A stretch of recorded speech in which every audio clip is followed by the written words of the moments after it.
After a long Colorado winter, it's the first warm night in months. Downtown, brothers Patrick and Jesse Ray are out looking for a good time. Patrick and Jesse Ray were doing what a lot of kids used to do, and that would be to cruise Nevada Avenue. Hey. Hi. Hey. This is my brother, Jess. Hey. Nice to meet you. Can I give you a ride? You know, maybe another time, but Well, ladies, y'all have a good night, all right? Bye. Fast forward to 3 a.m. Having had no luck with the ladies, the boys head for home. Yeah, that's a little hard to, you know what I mean? Shh, what the hell? They apparently turned too sharply and ended up getting a flat tire.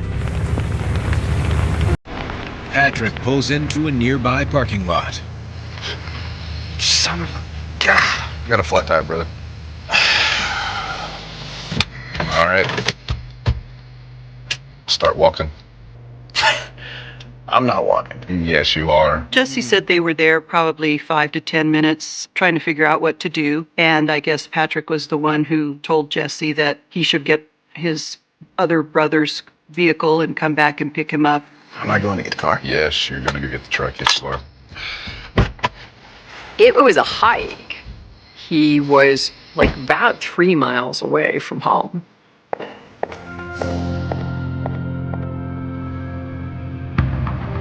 An hour later, Jesse returns with a new set of wheels. When Jesse got back to the car, he saw his brother leaning against the driver's side window. And he thought that his brother probably was asleep or maybe had passed out. When he opens the passenger door, Pat,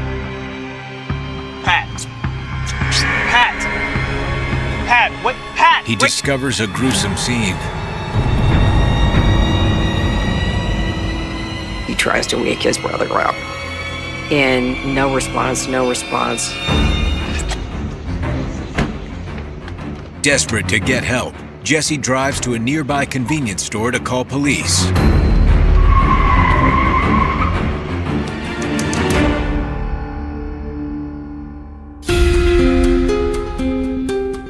A few miles north, Lt.Joe Kenda is trying to catch a few hours of much-needed sleep.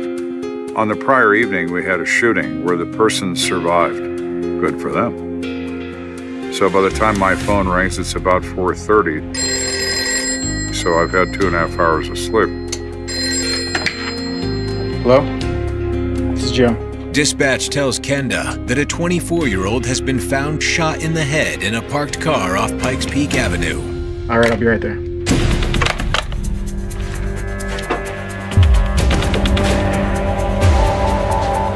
When Kenda arrives, the scene is eerily quiet. This is an empty part of town at that time of night. It's a commercial district primarily populated by businesses that operate only during the day. How you doing, Skip? Lieutenant. Kenda asks responding Sergeant Skip Arms for a rundown. Well, we've got a deceased male with a single gunshot wound to the head. When first responders arrived on scene, they found Patrick slumped in the driver's seat. The entry wound was over the right ear. The exit wound was on the top of the head. There was a handgun in his lap, and his hands were placed essentially over the gun as if he was holding it. He was immediately transported to the closest hospital. But it's a lost cause. Patrick Ray is pronounced dead on arrival. Any other witnesses? Nobody else on the scene. All right, I'll take a look. Thanks.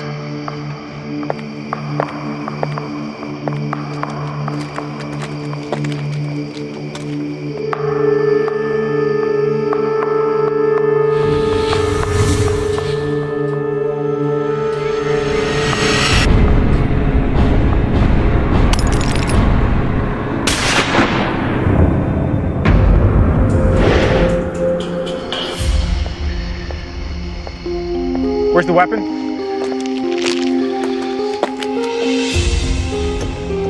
It's Raven P25. Those type of handguns were referred to in the 1980s as the Saturday Night Special.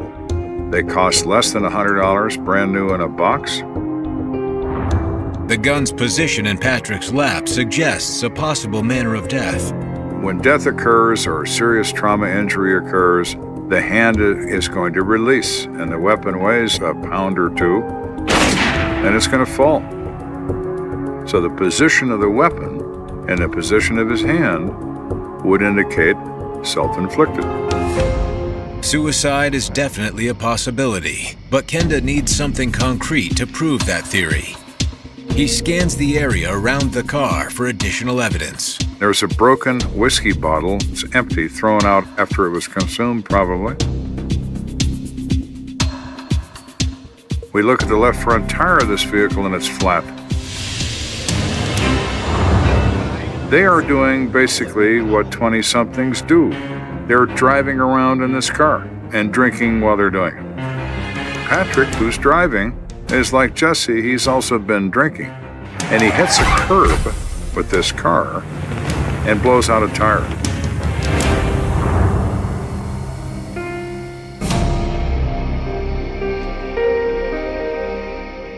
Searching inside the sedan, Kenda notices something unusual. There are several expended .25 caliber casings. So a number of shots have been fired, maybe not all at the same time, but a number of shots have been fired from a .25 caliber pistol. But Patrick only had a single gunshot wound. Where did the other shots land? So the more things we learn at this crime scene, the more questions we develop. That's when Kenda's light falls on two plastic containers. These are prescriptions from a drugstore. The patient is Patrick Joseph Ray, and they're for Percodan and Flexeril. Those pain medications, from my understanding, are pretty hardcore. We have a broken whiskey bottle, we have empty beer cans, and now we have accessibility to Schedule I narcotics. What if we have a mixture here of alcohol and drugs that impairs your judgment or enhances your emotional state? Could that lead to you killing yourself?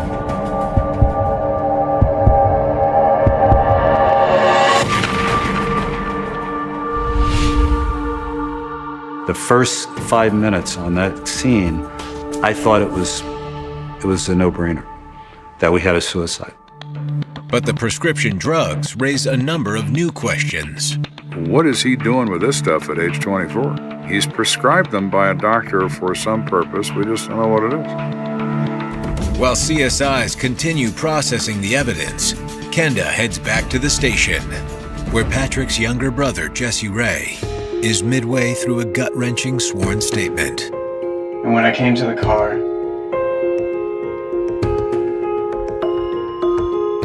he was dead. He was distraught almost beyond words. There would have to be a pause to let him recover himself a little bit, to continue talking. There were a lot of shell casings around. Can you explain that to me? We were driving down the road. We were drinking and shooting stop signs. Oh, we'd shoot at telephone poles and stop signs and all kinds of things. We did it all the time. So that made sense. We had evidence to bear that out by the spent casings that we found throughout the car. Jesse says, well, Patrick fired the gun. I didn't shoot the gun. Not that night. I hadn't shot it for several days. According to Jesse, when he found the gun in his brother's lap, he assumed that Patrick shot himself. Do you have any reason why your brother might want to hurt himself? Just a lot of was on him, man. It's just, he hasn't been himself, and he's really been upset. When I met him, he was just very carefree and suave. He had a charisma around him that made people want to meet him and know him. And the last few times I had seen him, he just wasn't his happy-go-lucky self. Jesse tells police that Patrick had been struggling to cope after a streak of bad luck. Well, he was a delivery driver, and not because of his fault. He was involved in a car accident that seriously injured him. He suffered cervical strain in the course of the accident. He suffered a strained and sprained wrist on his right hand. They send him to a doctor, and he prescribes pain medication. That's why he has these pills. He got so down on himself because he couldn't do half the things that he could do. Jesse says that even with the pain pills, Patrick's injuries were so bad he was unable to work and slowly running out of money. He is seeking a cash settlement from workman's compensation for his injuries and his pain and suffering. And apparently he was very close to getting a settlement, but the case was postponed. But according to Jesse, the injuries and the delayed workman's comp claim weren't the only things weighing heavy on his brother's mind. His girlfriend just broke up with him after years. Patrick had been dating this woman named Karen, and they had gone out for a number of years. And it appeared that their relationship was on the rocks. Karen had told Patrick that she was done with him, didn't want to see him anymore, and Patrick was very distressed about that. Could all that add up to a depressive state, intensified by the use of alcohol and maybe his painkillers? Absolutely. Detectives thank Jesse for his time and release him to be with his grieving family, but not before collecting his clothing as evidence. Anytime someone is found suffering from a gunshot wound and a weapon is present, any person who's associated with that event, gunshot residue swabs are taken from their hands. We did that with Patrick at the hospital. We did it with Jesse in the police building. Though the evidence still suggests Patrick's death is a suicide, Kenda's gut tells him it's too early to close the books on this case. It is unusual for someone to kill themselves in a parked car in the middle of the night, some distance away from their home and in no significant area to them. We'll title this report Death of Undetermined Origin, because I'm not certain what the manner is, not yet at least. But Kenda's about to learn that Patrick Ray's death is anything but clear-cut. I understand that you just recently broken up and that might have contributed to a suicide. No, absolutely not. He was murdered. Was it suicide or was it something more? So we find ourselves on this knife edge.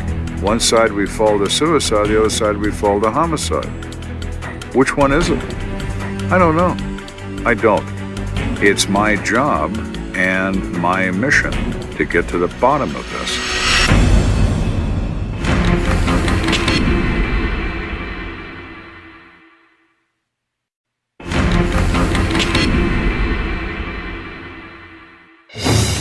Lt.Joe Kenda is investigating the death of Patrick Ray, a 24-year-old delivery truck driver found shot in a car not far from his home.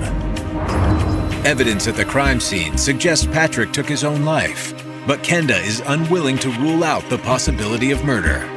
I'm not going to just look at the surface of it and make a pronouncement that this is a self-inflicted gunshot wound. I don't know that. When it's not obvious to me what's happened here, then that possibility does exist, that this is not a suicide and something else entirely.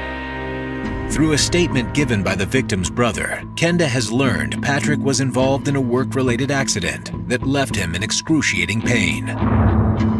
But he was also suffering from a broken heart. Patrick had been going with a longtime girlfriend. By all accounts, he felt very deeply for her, was in love with her, and shortly before his death, they had broken up.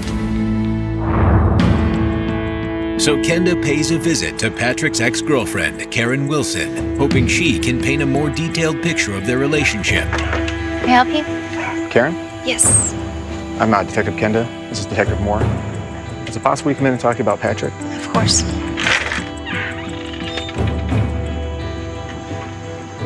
Have a seat. Thank you. I'm very sorry for your loss.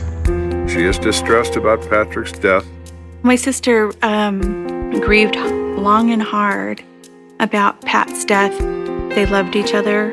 It was a very heavy burden for her. We've been best friends since we were 13.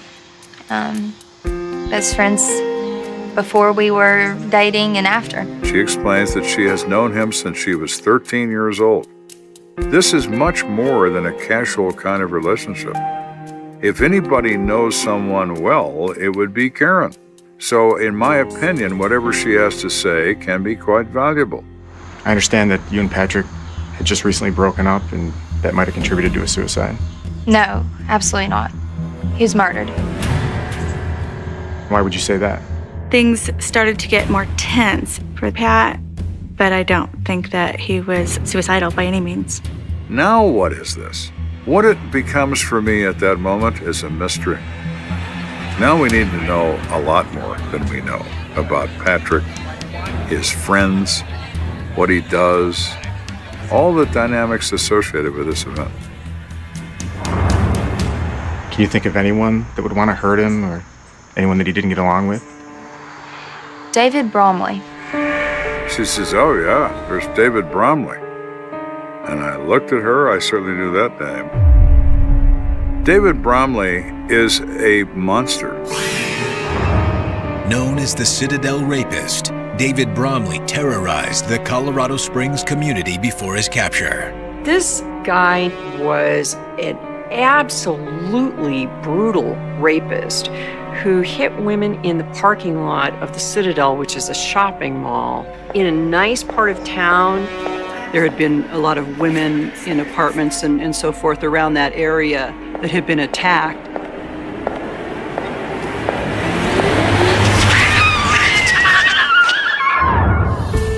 But what connection did Patrick Ray have to a sexual predator like Bromley?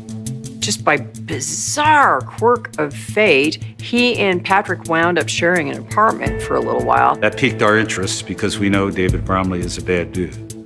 Patrick had no idea his new roommate was a wanted criminal until the cops kicked down their door and arrested him. Man, I really can't tell you anything. This is the first I've heard about any of this stuff. Do anything! Get up! Go in there! Have you ever known him to do anything out of the ordinary, unusual? Keep your mouth shut. Don't tell him anything. Don't say anything.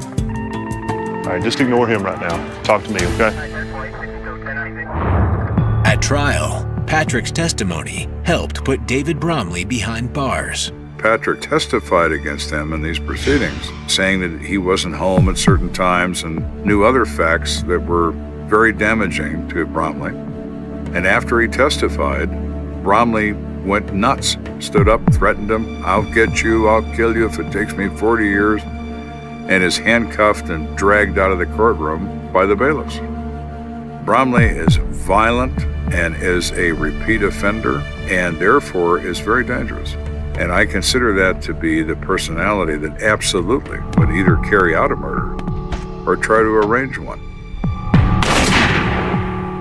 So then the next question becomes, where is David Bromley? We know he's in prison. Did he escape?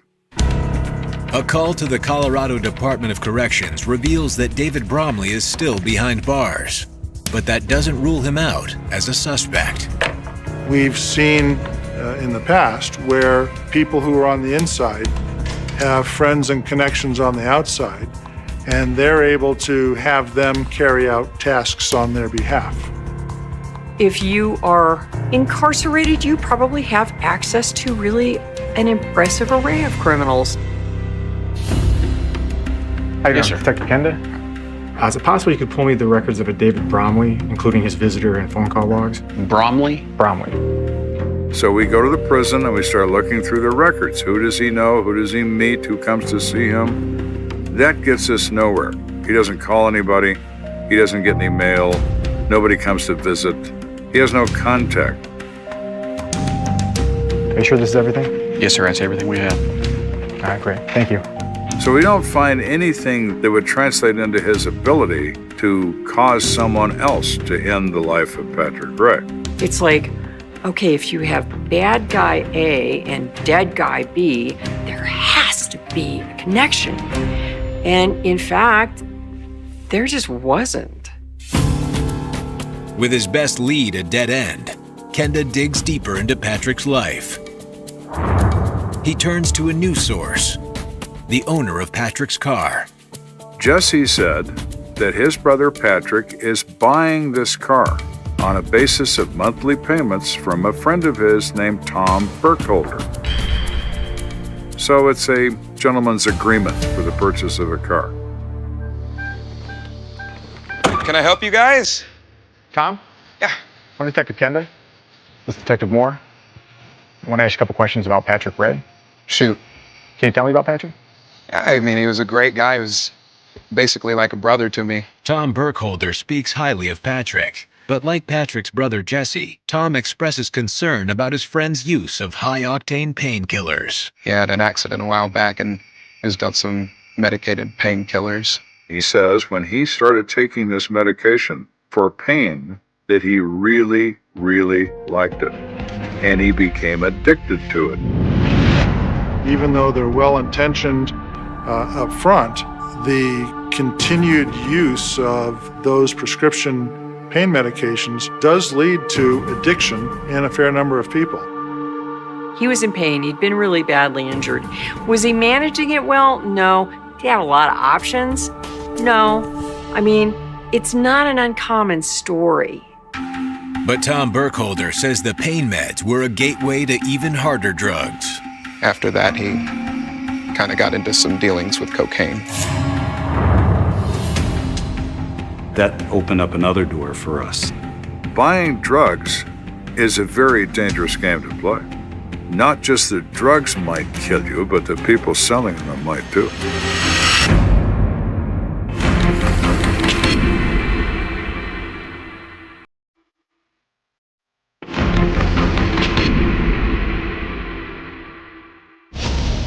Lt.Joe Kenda is investigating the death of 24-year-old Patrick Ray, who was shot dead in his own car.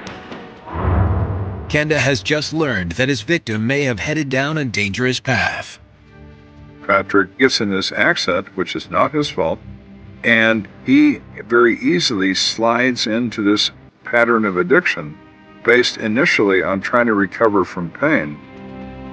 Once that addiction interest begins, it's impossible to stop it. Patrick was needing to medicate still, and he then morphed that into a cocaine habit. And that changes the whole dynamic. Drug activity to me means violence. Speaking with Tom Burkholder, Kenda learns that Patrick's newfound cocaine habit was beginning to have serious consequences. We were at this bar a while back, and this guy pulled in. Patrick, man! Oh, what's up, Eric? Hold on a second, Tom. Okay. What's going on, brother? What's up, man? Man, Supposed to come see me, dog. My settlement check still ain't come in. Monday, I promise you, I will get with you. Man. I'm not Monday, playing. that's it. That's all you got. Till Monday, for real. Promise. I ain't playing with you, Patrick, man, for real. All right, I got you. Tom questioned Patrick. So who's that? Oh man, that's Eric. And he didn't seem very happy to Tom. Patrick also tells him that he's been buying a lot of dope from this guy. And he keeps anticipating this settlement coming, but it hasn't come. And he's getting concerned. According to Tom Burkholder, after the exchange at the club, there were other run-ins with this drug dealer named Eric. Good. Each one more frightening than the last. Yeah. Bring that for me, man. Man, I'm gonna get with you tomorrow. Come back up here disrespect. Whoa. Money? I said I was gonna get it to you, man. You, man. Come on, man. I said I was gonna get it to you. There was conversations about the use of a gun, a weapon, that he would come over and harm Patrick. So these were real threats. And Tom gets the feeling that what was ever going on between Patrick and Eric, it was getting worse. He tells Kenda about a particularly violent incident. Come in. Hey, man, what's up? Hey, bro. Dude, what happened to you? I got jumped. Patrick showed up at Tom's house, and he had obviously been assaulted. And Tom indicated that Eric had done this and that Eric was trying to kill him. Tom says Patrick became so scared, he bought a gun for protection. It puts this on a different level, because if someone goes to the point where they feel they need protection, obviously they have a fear of something or someone. Drug dealers are not people that understand financial difficulty. They don't care about that. They don't care about anything except about the money. That makes these people incredibly dangerous and perfectly capable of killing somebody. So now the mission becomes, We need Eric. Kenda has a basic description of his new prime suspect. We think he's Puerto Rican. We think he sells cocaine, and that's all we know. We don't have cars, we don't have addresses, we don't have physicals, we don't have much. Kenda passes this limited intel to the narcotics team. Come in. Hey, LT. These are people that are in daily contact with drug dealers. They routinely make cases on these people. They're very, very tuned to what they do. And they find someone of interest. Eric Gonzalez. They believe the Eric that we're concerned with is an Eric Gonzalez. What can you tell me about him? Took some of the information you had, it rang a bell, looked in our records, and found this drug dealer. We did have him in our database, and we found the location. Before long, Kenda and a team of heavily armed officers pay Eric Gonzalez a house call. My code is open, my weapon's unsnapped. We're ready to do battle if necessary. If there's going to be gunfire, or there's going to be some real trouble, it's going to happen immediately. So all your senses are hypered at that moment. You're anticipating that this could be the moment when your life is on the line.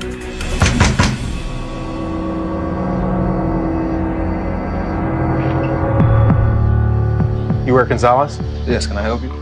When Eric opens that door, the first thing I look at is his eyes. The second thing I look at are his hands. Is he going to go for a piece? Does he have a blade?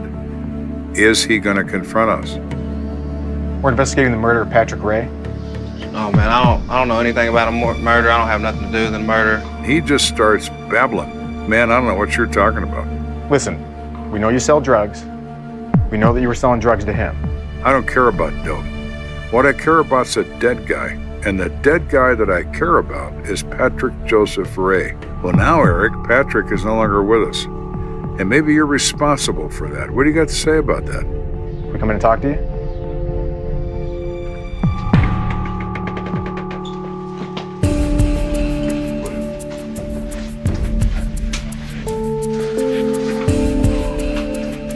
Have a seat.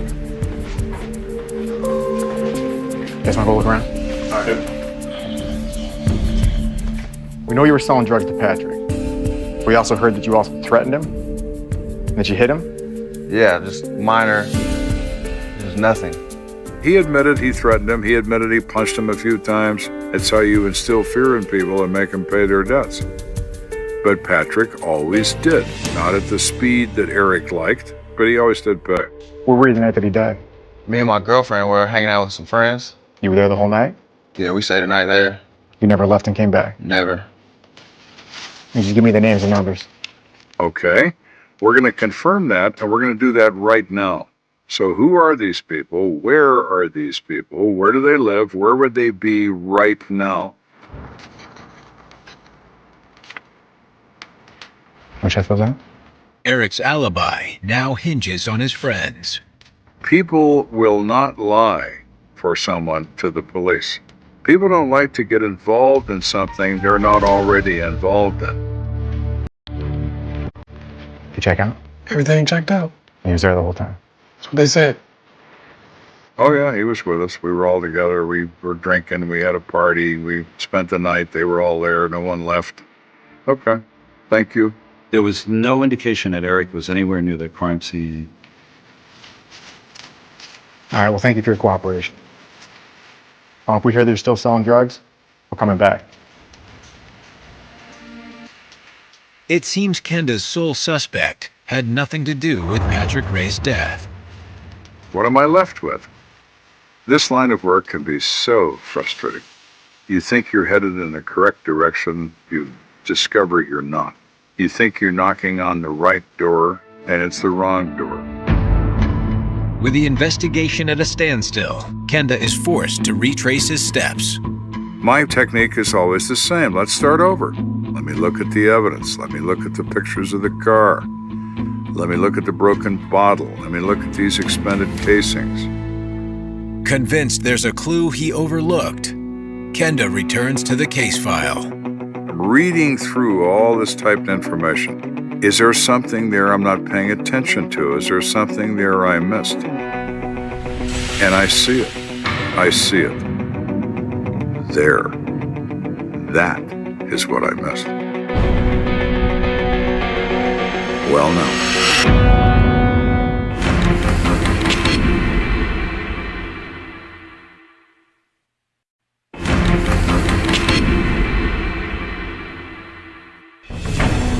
It's been weeks since Jesse Ray discovered his older brother Patrick dead in his own car.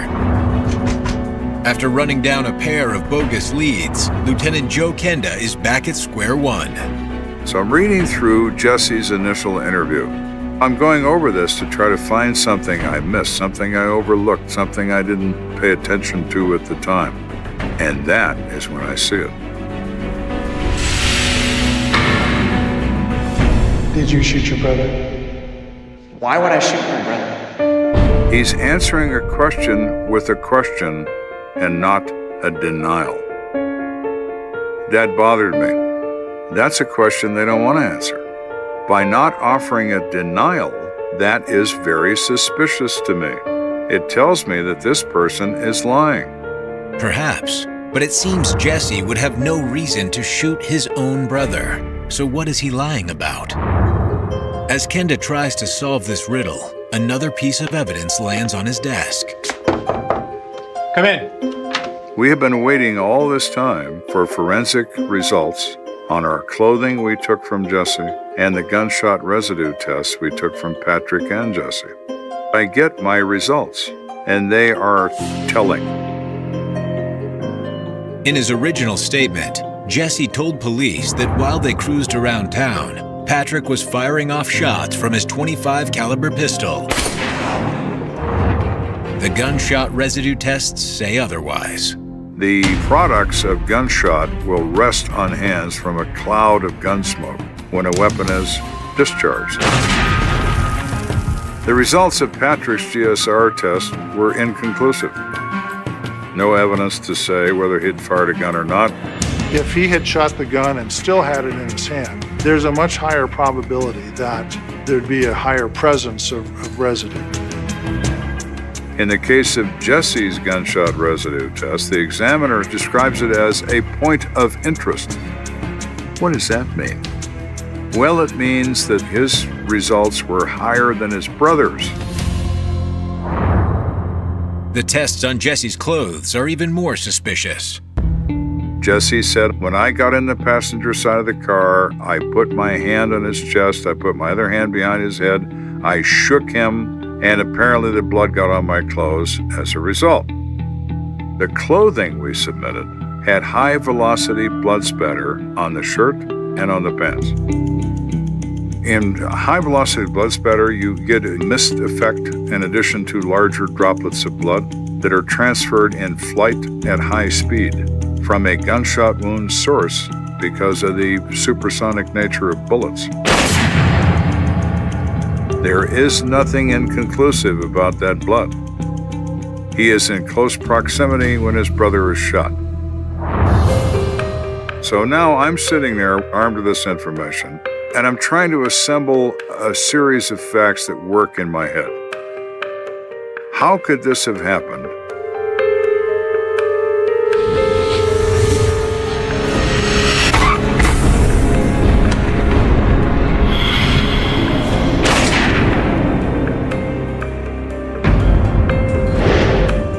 Patrick didn't kill himself. Jesse did. But why would Jesse shoot his own brother?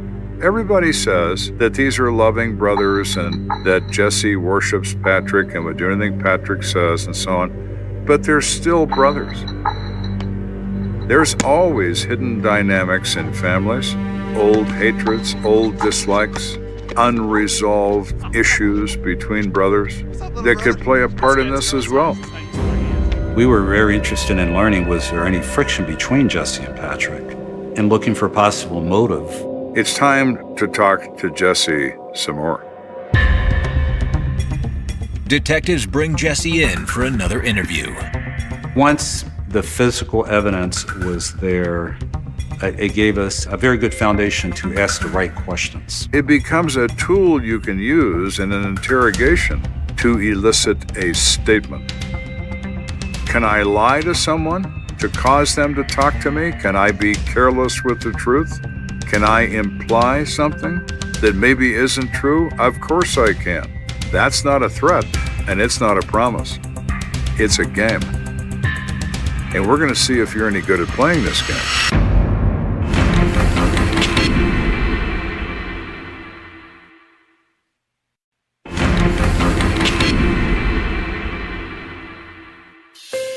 Lt.Joe Kenda is investigating the death of 24-year-old Patrick Ray. Patrick's younger brother Jesse initially told police he thought Patrick shot himself. Jesse also claims to have been miles away when it happened. But the forensic evidence tells a different story. I've decided that this is not a suicide. It is a killing. I've also decided that Jesse is responsible for it. What I don't yet know is why. Ready to play hardball, Kenda brings Jesse in for a follow-up interview. Two things about your story that we just want to make sure that we got everything right. I look at him and I said, Jesse, I have some questions for you. Can you tell us again exactly what happened? We were driving down the road, you know. Jesse repeats his initial story. Well, I have some disturbing news for you, Jesse. I have some laboratory evidence results that say otherwise. What we now know is that you were in the vehicle when that gun went off. We also know the blood that was on your clothes came from the gunshot wound and not after the fact. I said, you know, Jesse, physical evidence doesn't have an opinion. It's just proof of what happened. And that proof is that you were in that car with a gun in your hand when your brother died. I think it's time you start telling me exactly what happened.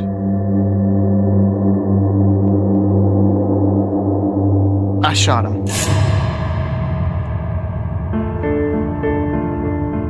Now we're getting somewhere, Jesse. Now the question is, why did you kill your brother?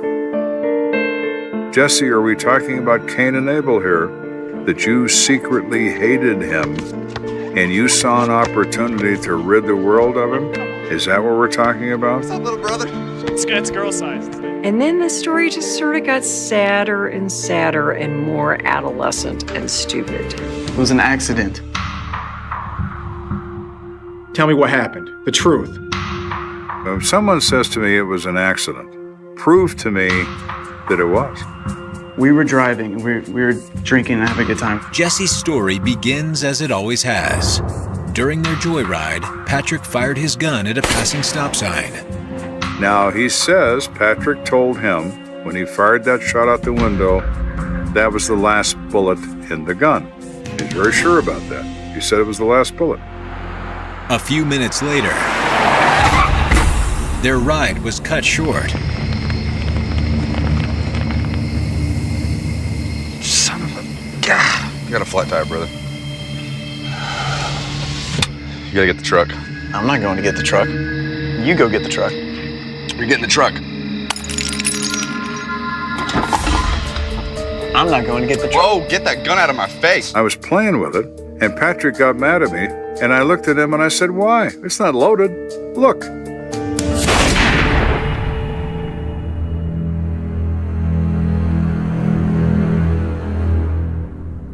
I can't imagine what that moment must have been like.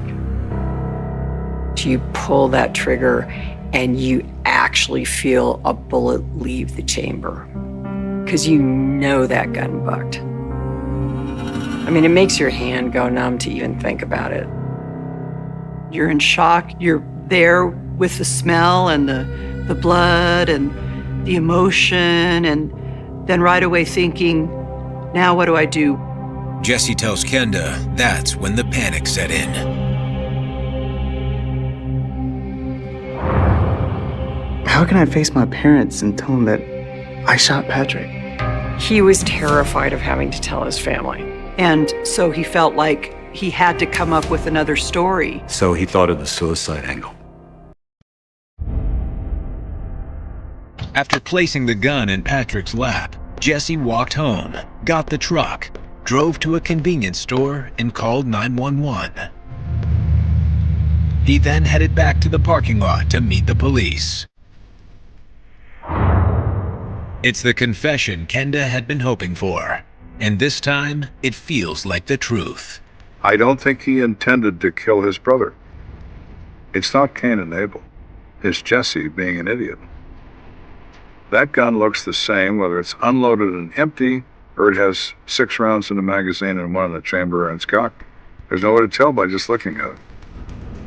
When Patrick said that to his brother, that there was no more ammunition in the gun, his mistake got him killed. The last round in that gun went through Patrick's head. Jesse Ray is arrested and charged with manslaughter. He ultimately pleads to the lesser charge of criminally negligent homicide. Essentially, murder by accident. The judge granted probation because he felt he'd been punished enough. The kid died, and he died because of a stupid mistake, and there was alcohol involved.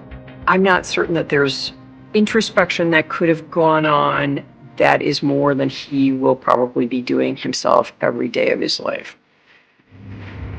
He had placed himself in a prison of his own mind. He killed his brother who he loved desperately. Although he was only 24 years old when he died, he was an old soul. The world lost a really special person. This particular killing was completely preventable. His life was just beginning. Jesse takes it away in a moment of idiocy, playing with a gun. It's tragic. It's a tragic loss of life over nothing at all. At 3:17 a.m., the rain stops without warning, as if someone turned off the city, and in that sudden quiet a single streetlight flickers on Parramatta Road, buzzing like a bad thought you can't shake, illuminating a stretch of asphalt where something has already gone wrong. Because in Sydney, in the winter of 2007, silence is never empty, it's loaded, it carries echoes, it remembers. A woman's phone keeps ringing inside a handbag left on the back seat of a locked car, vibrating itself breathless, unanswered, a name flashing on the screen again and again until the battery gives up. And by the time anyone notices, by the time the sound is gone, the city has already moved on, commuters flooding the sidewalks, buses hissing to a stop, coffee machines screaming awake, no one realizing they are stepping through the opening paragraph of a cold case that will refuse to end. She was supposed to be home by midnight. That's the detail everyone repeats later, the kind that sounds ordinary until it hardens into accusation. Midnight isn't late. Midnight is safe. Midnight is when the trains still run, when the streets still belong to everyone. Her name will become a headline soon enough, but tonight it's just a name spoken into voicemail, into the dark, into the wrong places. 26 years old. Lived alone. Worked in marketing. No known enemies. The kind of profile police circle in red, because it offers nothing to grab onto. No chaos. No warning. No reason. The car is found first. Parked neatly. Wheels straight. No signs of a struggle. The driver's seat pushed back like someone tall had been driving, even though she was barely 5'4". The boot is empty. The windows are clean. Too clean, one officer mutters, wiping rainwater from the glass and leaving a smear where something should have been. Inside, the smell is wrong. Not blood. Not smoke. Something colder. Something chemical, faint but deliberate, like a memory someone tried to erase. By sunrise, the tape is up and the whispers begin. Local radio interrupts traffic updates. A missing woman. Inner West. Last seen leaving a friend's apartment in Newtown. CCTV cameras caught her crossing King Street, coat zipped, phone to her ear, laughing at something unheard, then nothing. 1 block later, the footage glitches. Static. 3 seconds of snow. A blind spot no one had bothered to fix. When the picture comes back, the street is empty. Detectives arrive with takeaway coffee and tired eyes, scanning the scene like it might confess. They photograph the handbag. They bag the phone. They note the time. They note the weather. They note the lack of everything. No fingerprints that don't belong. No broken nails. No dropped earrings. The absence becomes the loudest thing there. This isn't messy.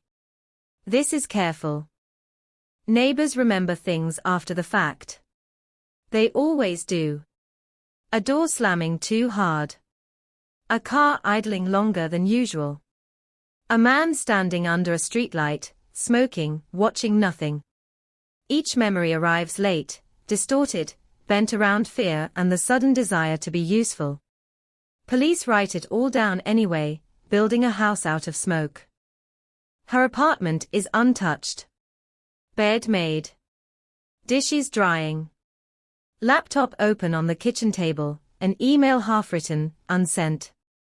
The cursor blinks patiently, waiting for a sentence that will never come. On the fridge, a magnet from Bondi.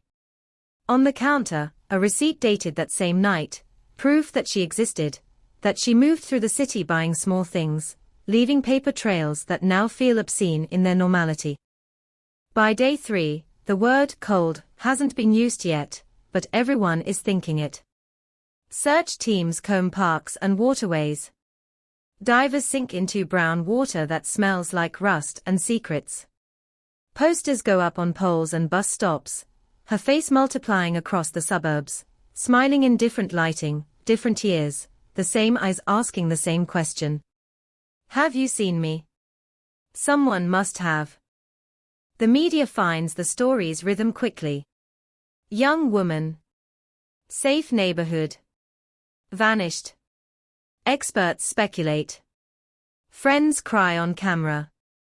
A former detective shakes his head gravely and says the thing everyone fears, disappearances like this don't end well. The city absorbs it between weather and sport, then files it away, because fear is exhausting and Sydney has places to be. Weeks pass. Leads come in hot and die fast. A man in Melbourne claims he saw her at a train station. A woman in Brisbane swears she served her coffee. A psychic calls a tip line and describes water, trees, a color blue that turns out to be useless. Each call raises hope, just long enough to sharpen the fall. Then there's the phone record. One call stands out. Incoming. 11:42 p.m. No name attached. A prepaid number. Burner. Used twice before, never again.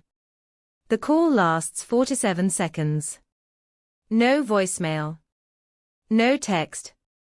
Just a brief connection, a digital brush with someone who knew exactly when to reach her.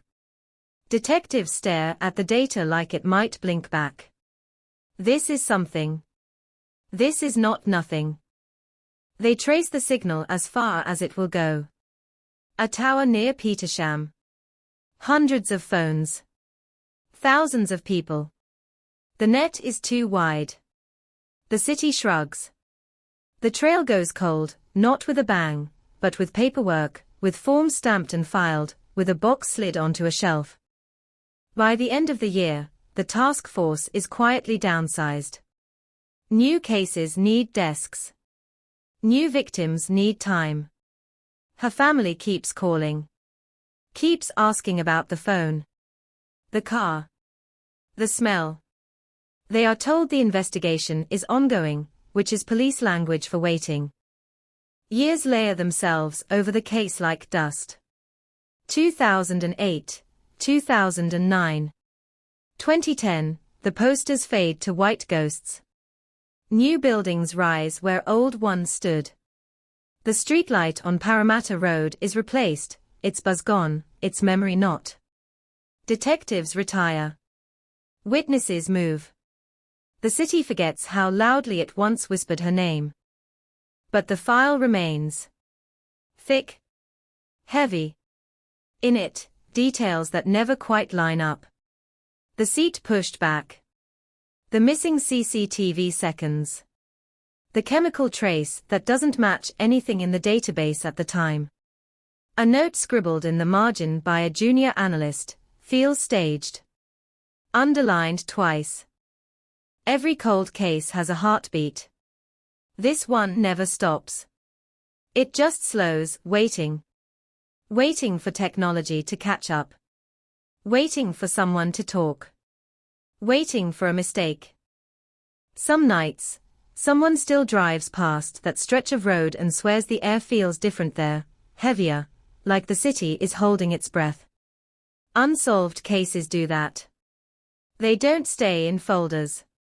They leak. They settle into the cracks of ordinary life, into late-night thoughts, into the uncomfortable silence after someone says, "Remember that woman who vanished?" Because this isn't just about one night in 2007. It's about a moment when Sydney learned how thin the line really is, how easily a life can slip between frames, between seconds of static, and leave behind nothing but questions that refuse to age, refuse to soften, refuse to let go.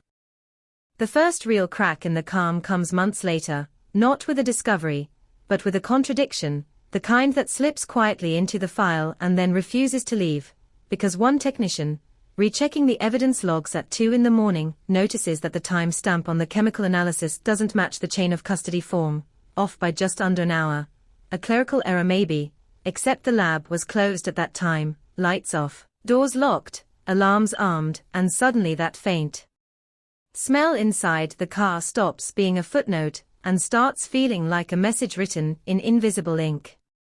The substance isn't identified back then, not fully, only categorized as industrial-grade solvent residue, common enough to be ignored, rare enough to matter, something you'd expect to find in a workshop, not the back seat of a young woman's sedan. They go back to the car. Again. It's been sitting in impound, metal cooling, memory fading, but evidence doesn't disappear just because people stop looking. New gloves. New swabs. New eyes. Under the seat rails, they find traces missed the first time, microscopic flecks that don't belong to her, don't belong to the street, don't belong to chance. The lab tech doesn't smile when he calls it in. He just exhales and says, "You're not going to like this." The compound has a narrow use case. Cleaning specialized equipment. Removing organic matter. Leaving very little behind. The detectives feel it then, that low shift in the stomach, the sense that this wasn't spontaneous, wasn't luck, wasn't a wrong place at the wrong time. Someone planned for cleanliness. Someone planned for silence. They pull building permits. Workshops. Storage units. Industrial suppliers within a 3-kilometer radius of where the car was found. It's a long list. Too long. Sydney hums with machinery and trades and places that smell like oil and bleach and solvents strong enough to burn memory. The city offers cover to anyone who understands how to blend in. Witness statements are reopened. That man under the streetlight, the one no one could describe properly, suddenly feels heavier. A smoker. Average height. Dark jacket. Always a dark jacket. His they're in 3 different accounts now, stitched together by hindsight, standing too still, watching the street like it owes him something. No one saw his face. No one ever does.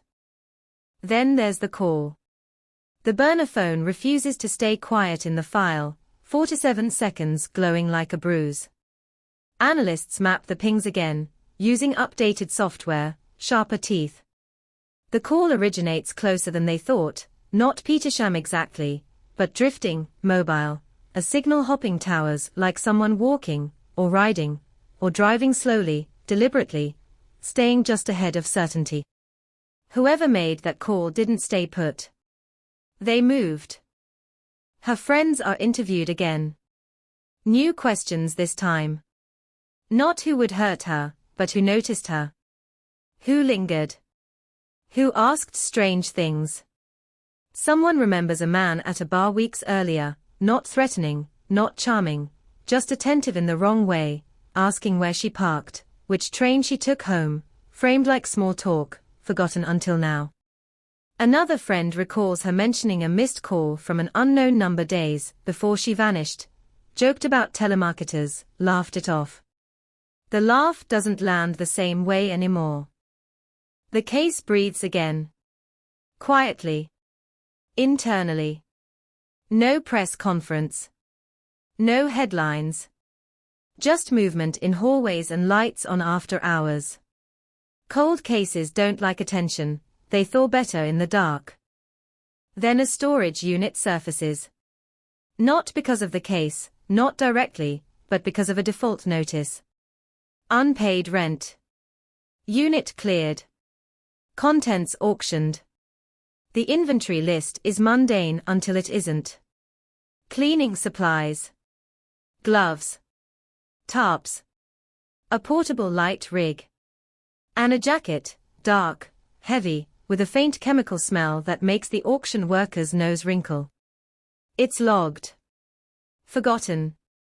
Sold for $20 to someone who wants to paint their garage.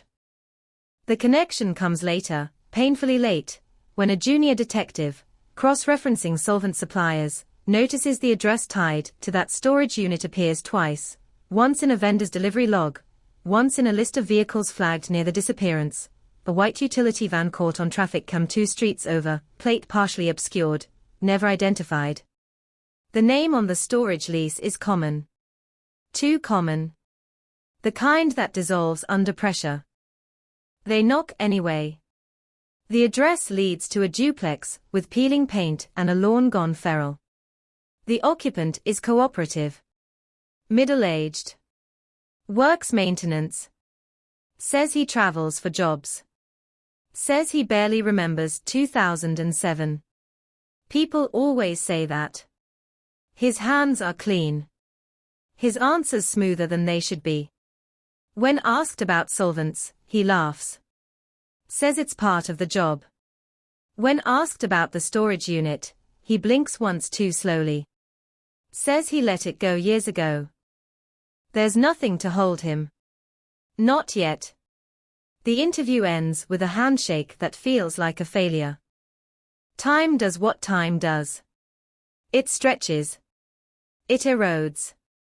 The case slips again, not into sleep, but into a kind of suspended awareness, alive but not advancing. Detectives age. Technology leaps forward. DNA databases swell like lungs. What couldn't be matched before waits patiently for its moment. In 2015, a partial profile finally speaks. Not her DNA. Someone else's.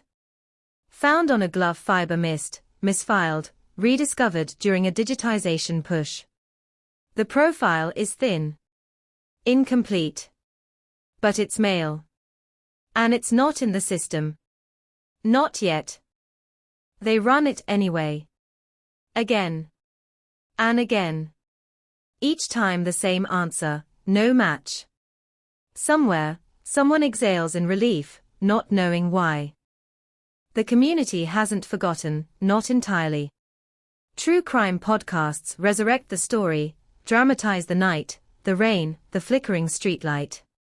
Listeners write in with theories sharp enough to cut. Serial offender. Organized abduction. Random violence. The police don't comment, but they listen. Sometimes the noise carries something useful. One tip stands out. Anonymous. Short. Check the ferry. No explanation. No follow-up. Just those 3 words sitting in the inbox like a dare. They pull maritime records. Private vessels. Maintenance logs. A ferry docked for repairs in late 2007, not far from where the phone pinged. Solvents used. Industrial cleaners. Crew rotated. Logs incomplete. The ferry's been refurbished since, stripped down, rebuilt. Whatever it carried then is long gone, but the idea lodges itself in the case like a splinter.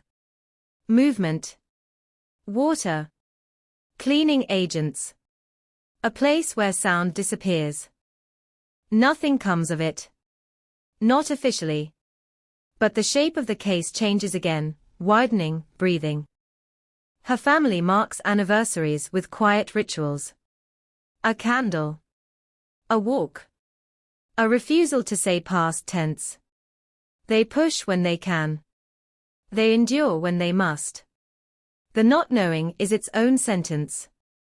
By 2020, the detectives left on the case are different kinds of stubborn. They've seen too much to romanticize mystery. They want answers. Even bad ones. Especially bad ones. The partial DNA is run through new genealogical databases, carefully, legally, inching outward like roots. Distant matches appear. Third cousins. Fourth. A family tree begins to take shape, crooked, incomplete.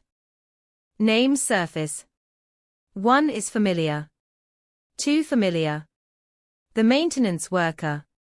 Common name, yes, but the geography fits. The timeline fits. The tree brushes close. Close enough to make the room go quiet. They can't move without more. The law is clear. Suspicion isn't proof. Patterns aren't confessions. The man has aged. Gained weight. Lost hair. Lives quietly. No record. No scandals. No ghosts anyone can see. And yet the case won't let him go. In a box labeled miscellaneous, there's a photo taken by accident in 2007, a tourist shot of a street at night, long exposure, lights smeared into ribbons, people blurred into shadows, uploaded years later, found by chance. In the corner, barely there, a white utility van. The plate unreadable. The driver's window down. A face turned toward the camera, caught mid-glance, eyes reflecting light, startled, human, real. The image is enhanced. Cleaned. Pushed as far as it will go without lying. It's not enough for court. It's enough for recognition. One of the detectives stares at it longer than he should. He doesn't say anything at first. Then, quietly, like he's afraid the room might hear him, he says, "I've seen him before." The room doesn't move. The case doesn't close.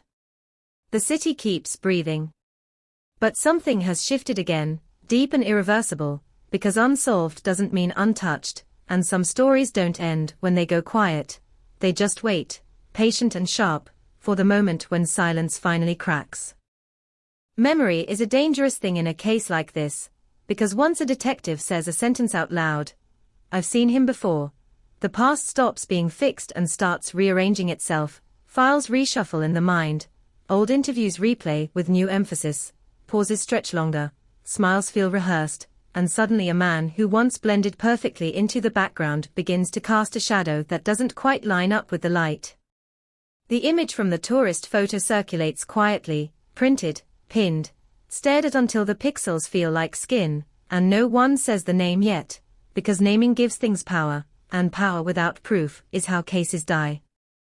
They go back to the interview room recordings from years earlier, the maintenance worker's voice thin and polite through aging speakers, his posture relaxed, his hands folded just so, and when they slow the footage down, frame by frame, they catch it, the moment the question turns to solvents and his right foot shifts back, not much, just enough to brace, a body preparing for impact that never comes, a reflex you don't learn unless you've needed it. At normal speed, it's nothing. At this speed, it's a tell. They pull his employment history again. Not the resume version, the real one. Short contracts. Gaps explained as travel. Travel to where is harder to say. In 2007, he worked a temporary maintenance gig near the ferry dock flagged in that anonymous tip, just 2 weeks, Just enough time to learn routines, schedules, blind spots, the rhythm of a place where heavy equipment hums and the smell of solvents is so common no one thinks twice. He left without incident. No complaints. No references either.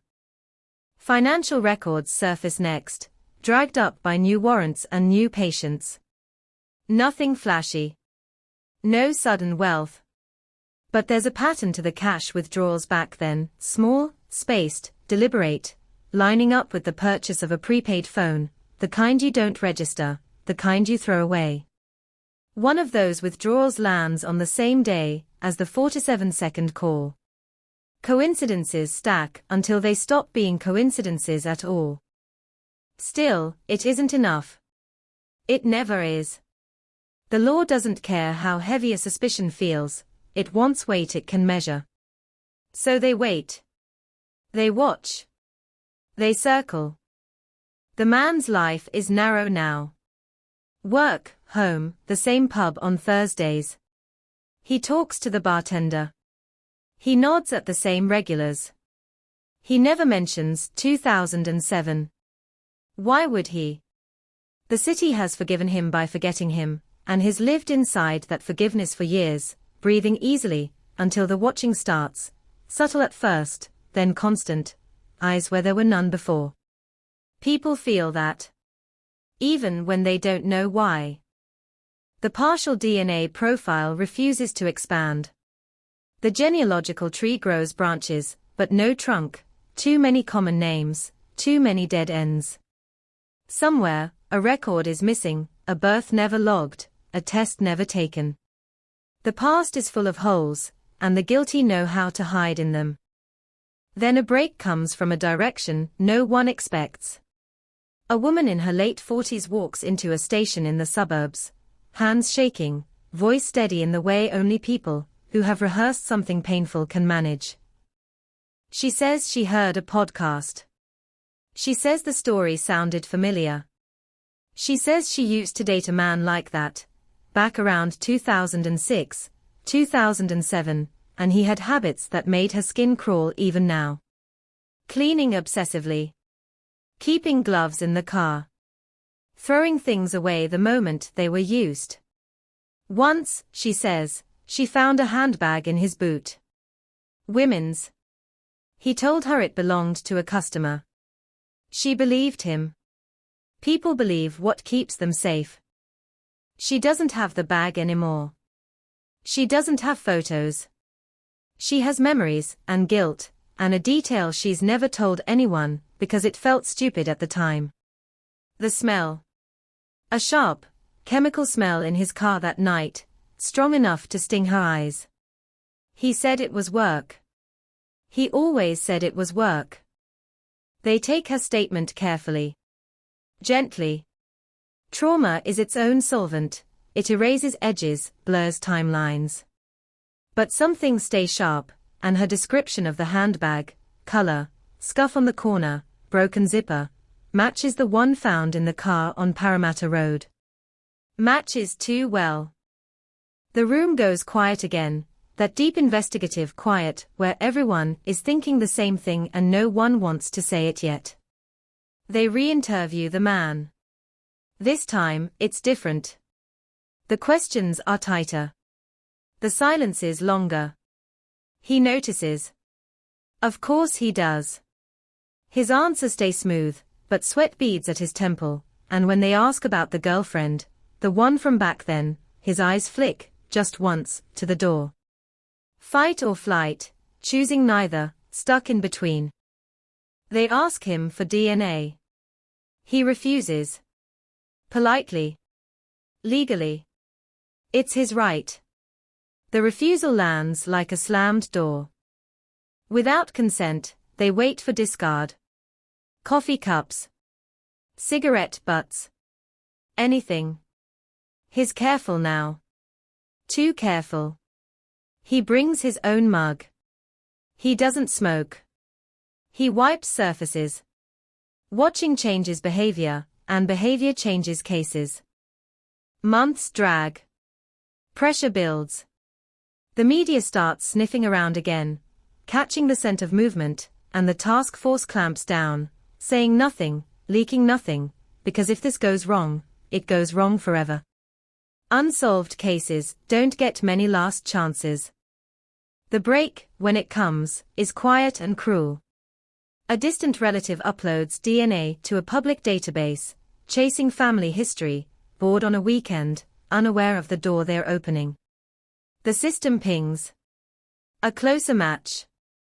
Second cousin. The tree snaps into focus, lines straightening, branches converging on a single trunk with a name no one says out loud yet. They have it now. Enough to move. Enough to knock.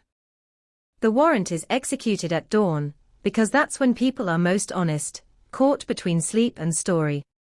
The house is small. Clean. Too clean. They bag rags. Bottles. Gloves. In the shed, behind stacked boxes, they find an old torp, folded, edges stiff, stained in places that time hasn't entirely erased. The lab will tell them what they already know. In the kitchen drawer, beneath cutlery, there's a phone. Old. Prepaid. Dead. The serial number matches a batch sold in 2007. The same batch as the burner used for the call. 47 seconds echo through the room like a held breath finally released. They bring him in. He sits. He stares. He asks for a lawyer. The interview ends before it begins. Outside, the city keeps moving, unaware that something long frozen has started to thaw in earnest. But cases like this don't resolve cleanly. They resist. The evidence is strong, but not complete. There is still no body. No confession. The law tightens its grip, then loosens, then tightens again. Defense attorneys circle like sharks, smelling blood in the gaps. They challenge the DNA. The chain of custody. The reliability of memory after so many years. Doubt is their product, and they sell it well. The family waits. Again. They've learned how. Waiting has become a skill, a grim expertise. They don't celebrate. They don't mourn. They hover in between, afraid to jinx a fragile thing with hope. The suspect is released pending further investigation. Conditions apply. Travel restricted. Monitoring imposed. He walks out of the station into daylight, face blank, free but not free, carrying the weight of eyes on his back. Some part of him knows the net is closing. Another part believes, after all these years, that he might still slip through. The case hangs there, suspended, vibrating with tension, every thread pulled tight. The city feels it, though it can't name it, that sense that an old story is rising again, that the past is knocking louder now, refusing to be ignored. Cold cases don't unravel in a rush.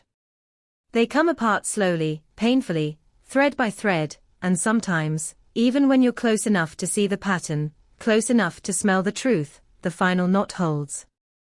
And somewhere, in the spaces between evidence and certainty, the unanswered question still breathes, stubborn and alive, reminding everyone involved that justice is not a moment, it's a pursuit. And some nights in Sydney, especially when the rain stops too suddenly and the streetlights buzz just a little too loud, it still feels like the city is waiting for something to finally, irrevocably, break. Pressure doesn't always explode. Sometimes it seeps, slow and corrosive, and after the suspect walks free under conditions, the case enters its most dangerous phase, the one where everyone involved knows they're close enough to taste it, but far enough to lose everything with a single misstep. Surveillance becomes routine, almost boring on the surface, days logged with nothing more than timestamps and empty movements, but beneath that monotony is a nervous energy, because men who have carried secrets for years don't suddenly relax when the spotlight returns, they tighten, they adjust, they make mistakes so small they feel intentional. He changes his routes. That's the first thing. Stops going to the pub on Thursdays. Starts shopping late, just before closing, when aisles are empty and faces forgettable.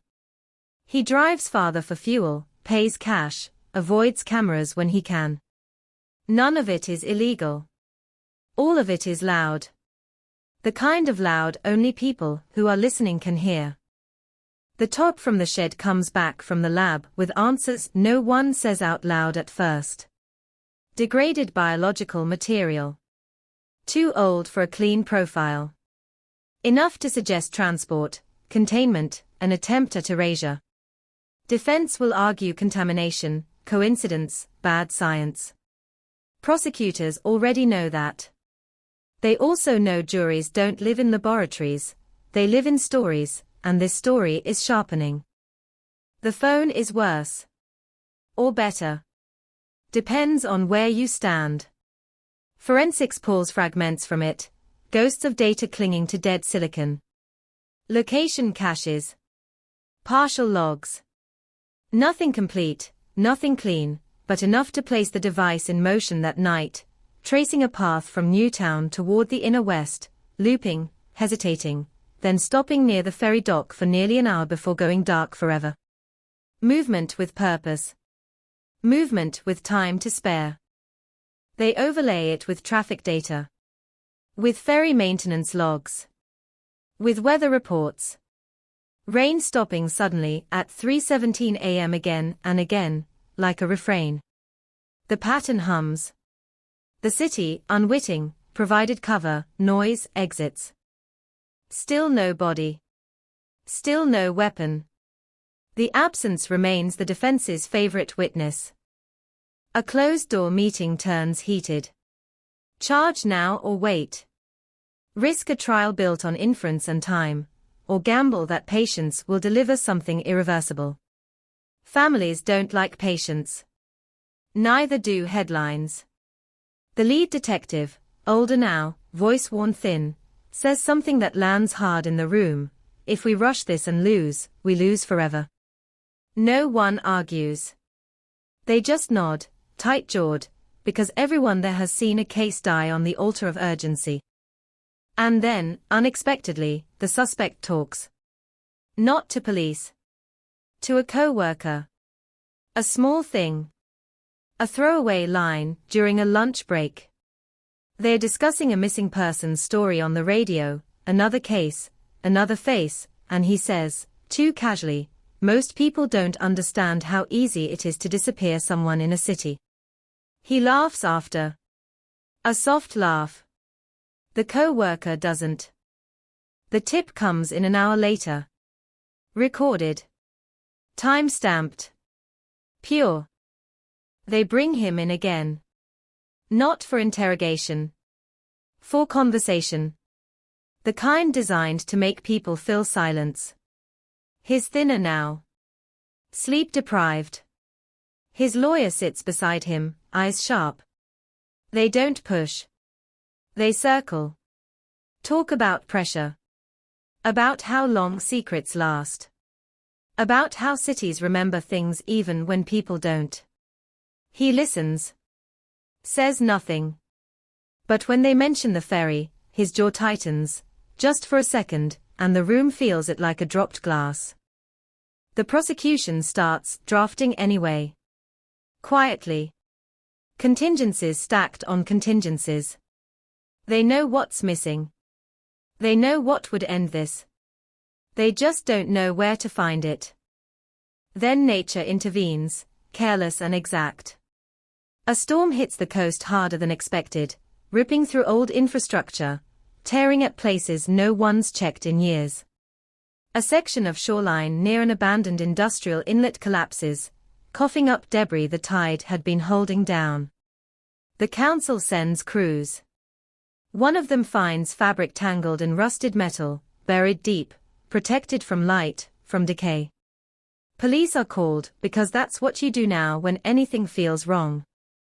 The fabric is old. Weathered. Blue. It takes hours before anyone dares say it out loud. It takes days before they confirm what everyone already knows. Human remains. Partial. Fragmented. Time has done its work, but not enough. Dental records match. Mitochondrial DNA fills the gap nuclear DNA couldn't. The name returns to the file not as a headline, but as a fact. The city exhales.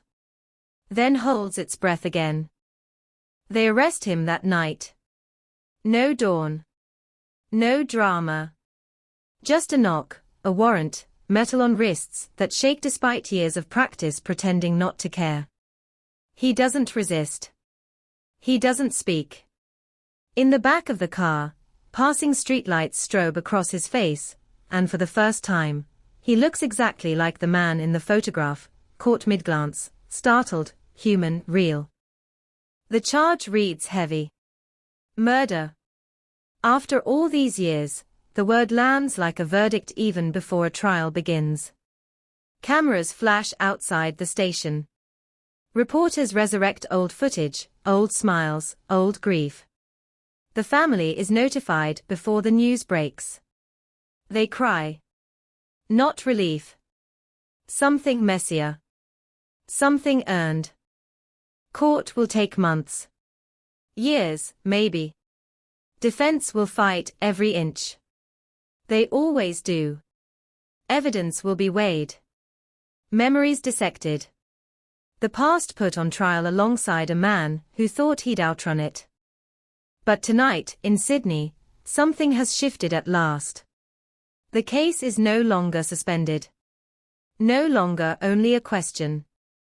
It has a shape now. An ending it's reaching toward, whether it likes it or not.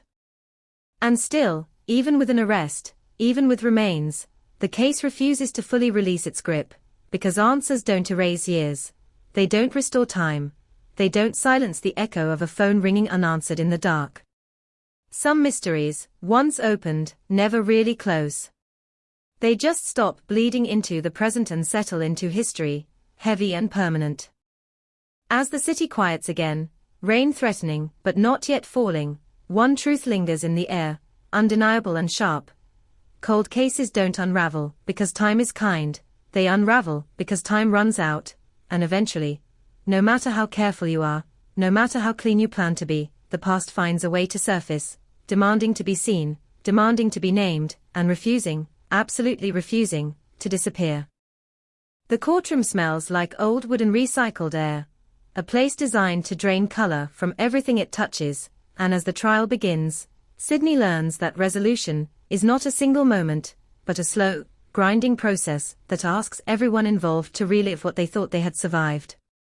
The accused sits at the defense table in a suit that doesn't quite fit, hands folded, expression neutral, the posture of a man who has spent years practicing stillness, because stillness reads as innocence if you hold it long enough. Across the aisle, the family sits together, close but not touching, afraid that if they lean too hard on one another something might collapse. The prosecution opens with the night itself, because that's where all roads lead, the rain, the stopped clock at 3:17 a.m., the unanswered phone, the glitch in the CCTV that feels less like an accident every time it's replayed. They don't dramatize. They don't need to. The facts, laid end to end, form their own kind of violence. A planned encounter. A controlled environment. Solvents. Gloves. A vehicle that doesn't belong. A body moved, hidden, erased as thoroughly as possible. This was not panic. This was process. The defense responds the way defenses always do in cases like this, by attacking time. Memories fade. Evidence degrades. Investigations make mistakes. They point to the years between disappearance and discovery like a wound they intend to keep opening. They talk about confirmation bias, about detectives chasing a theory until the theory chases them back. They talk about coincidence, as if it were a law of nature. The accused watches, blinking slowly, as if the words are passing through water. Witnesses take the stand. Friends. Co-workers. The former girlfriend, older now, voice trembling despite her resolve. She talks about the smell. The gloves. The handbag she didn't question, because questioning felt dangerous. The defense asks why she waited so long. She answers honestly. Because sometimes survival looks like silence. The room absorbs that, uneasy, because too many people recognize it. Experts follow.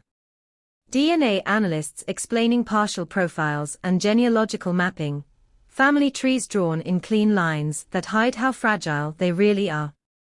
Forensic specialists describe solvent residues and cleaning agents designed to remove organic matter, the science delivered in careful tones that make the implications feel even colder. A marine engineer testifies about ferry maintenance schedules, about spaces below deck where sound goes to die and no one asks why you're there if you're wearing the right uniform. Then the remains. Not displayed, not described in detail, but present in every word that follows, a weight the jury feels even when no one names it directly. The prosecution doesn't need to say how long she lay there, held by tide and rust and neglect. Time has already said enough. The defense counters with experts of their own, paid to introduce doubt like a solvent of a different kind, dissolving certainty molecule by molecule. They suggest contamination. They suggest misinterpretation. They suggest that the world is messy and sometimes messes line up to look like meaning. They suggest that the accused is a convenient answer to a complicated question. They suggest everything except another story that fits as well. As days turn into weeks, the trial becomes a rhythm, testimony and cross-examination, objections sustained and overruled, the slow accumulation of moments that will eventually be compressed into a verdict. Outside, cameras wait. Inside, time stretches. Jurors take notes they'll later struggle to read, hands cramping, eyes tired, carrying the weight of knowing that whatever they decide will become permanent. The accused finally speaks, not on the stand, not directly, but through a recorded interview admitted into evidence, his voice calm, almost bored, explaining his movements, his work, his innocence. He denies knowing her. Denies calling her. Denies everything that can't be nailed down with absolute force. When asked about the phone, the torp, the solvents, he shrugs with his voice, a sound that lands badly in the room. Denial, when repeated long enough, becomes a kind of performance. The prosecution's closing is quiet. No raised voices. No theatrics. They talk about planning. About opportunity. About how some crimes don't leave blood, they leave gaps, and how those gaps, when aligned, point to intention as clearly as a confession. They remind the jury that the absence of a body for years wasn't an accident, it was the goal. They ask them to consider who benefited from that absence. Who slept peacefully while a family waited. The defense closes by returning to doubt, by reminding the jury that suspicion is not proof, that stories can be compelling without being true, that the law demands certainty even when certainty feels cruel. They ask the jury to imagine being accused years later, memories hazy, evidence old, and to feel the fear of that. It's effective. It always is. Fear cuts both ways. Deliberations begin. The room empties. The waiting resumes. Hours pass. Then days. Sydney holds its breath in increments, news alerts buzzing phones, commentators filling airtime with speculation they pretend isn't speculation. The family doesn't watch. They've learned what hope costs. When the jury returns, the room tightens. The foreperson stands, voice steady, eyes forward. Guilty. On all counts. The word lands without drama, heavy and final, and for a moment no one reacts, as if sound itself has been suspended. Then the family breaks, not loudly, not cleanly, but in the way people do when something they've carried for too long is finally set down and they realize their hands are empty. The accused doesn't move. Doesn't speak. His stillness cracks, just enough to show something underneath, not remorse, not shock, but a kind of resignation, the look of someone who knows that running out of time feels exactly like this. Sentencing comes later. Life? No parole for decades. The numbers are read. The math of justice applied to something that never balanced in the first place. Outside, reporters say words like closure and resolution, words that feel too neat, too optimistic, but they say them anyway because that's what stories are supposed to do at the end. But closure is a myth. What comes instead is a different kind of quiet. The city moves on, because cities always do. New cases rise. New names cycle through headlines. Parramatta Road is repaved. The streetlight hums a little differently. People walk past without knowing what once happened there, and that's how it's supposed to be. The dead don't need monuments on every corner.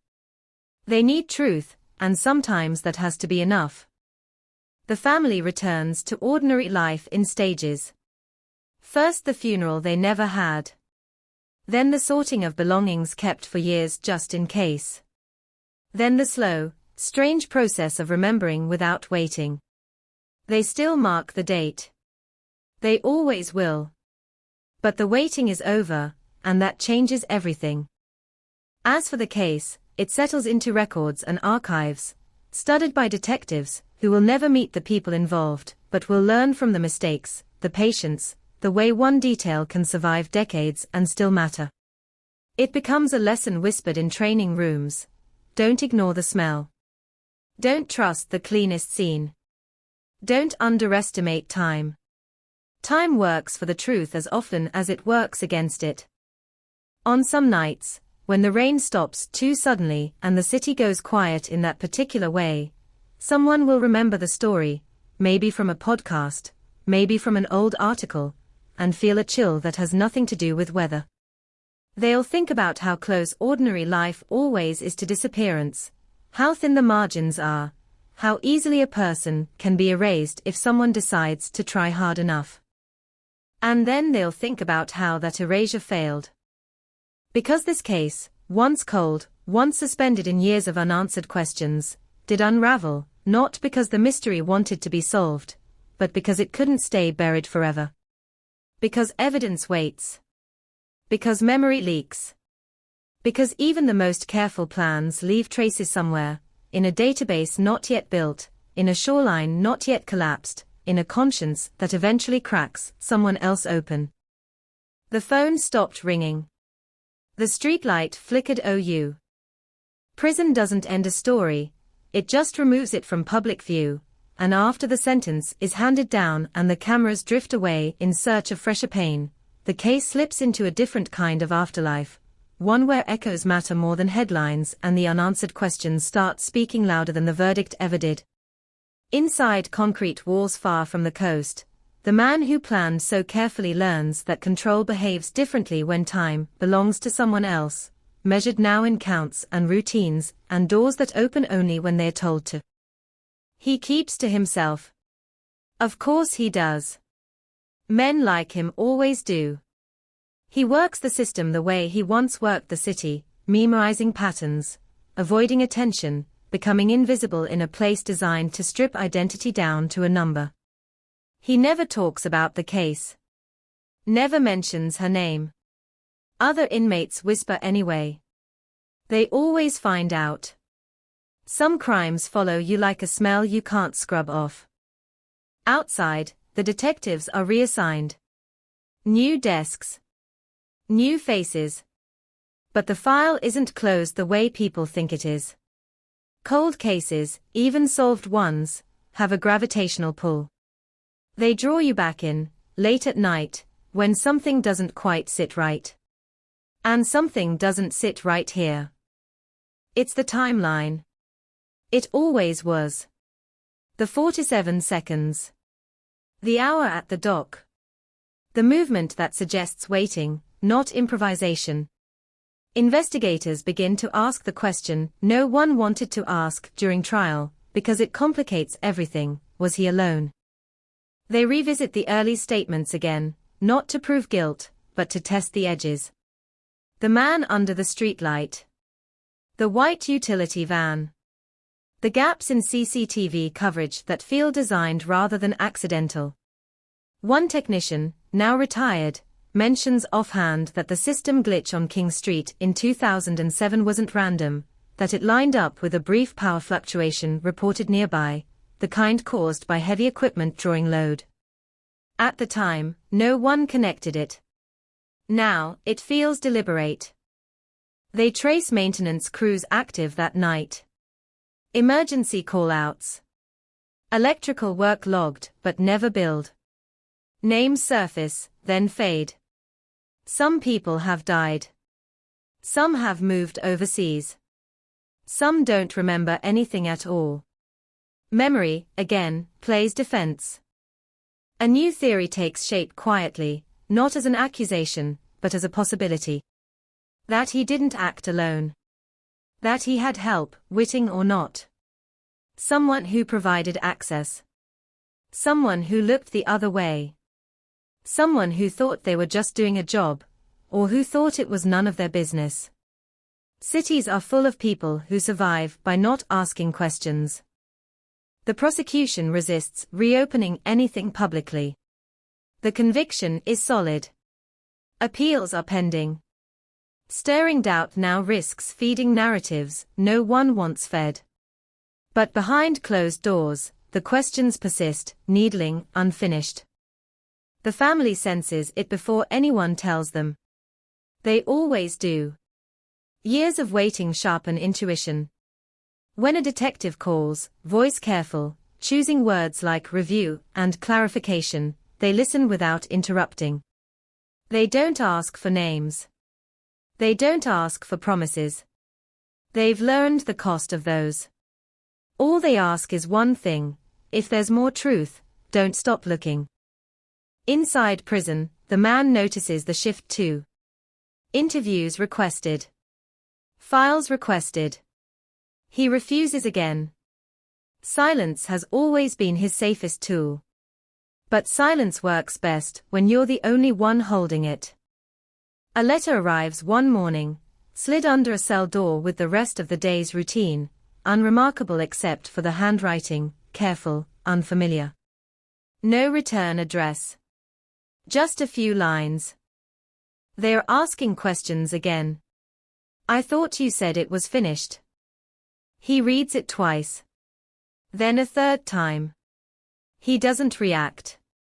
But something fractures behind his eyes, a hairline crack in a wall he's maintained for decades. Because this letter means what he hoped wasn't true. Someone else remembers. Someone else is afraid. The prison logs show no outgoing correspondence that day. No calls. No visits. The letter's origin becomes another question added to the pile. Investigators dig quietly. Prison mail protocols. Paper sources. Ink batches. Nothing conclusive. But the implication is enough to change the temperature of the room. If there's another person out there, free, watching, waiting, then the case isn't over. It's just incomplete. Years pass again, but differently now. With tension. With an undercurrent. True crime communities latch onto the idea, spinning theories, naming accomplices without evidence, turning speculation into content. Police ignore the noise, focusing instead on what they can control: data, timelines, physical reality. Then another storm hits the coast. Not as violent as the one before, but persistent, worrying at the shoreline, exposing more of what the city buried decades ago. This time, it's not remains. It's metal. A rusted piece of railing. Ferry infrastructure long decommissioned, torn free and dragged inland by tide and chance. On it, embedded deep, a fragment of fabric. Different color. Different weave. Not hers. The lab confirms it came from a uniform. Industrial. Maintenance grade. Standard issue in the mid-2000s. Issued to crews working docks, ferries, electrical substations. Issued to hundreds. Narrowing nothing. And yet, it's proof of proximity, of contact, of overlap. The man is informed in prison that new evidence has been logged. He says nothing.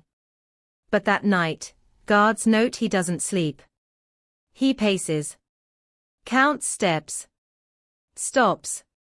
Starts again. Control is slipping, and men like him feel that as a physical pain.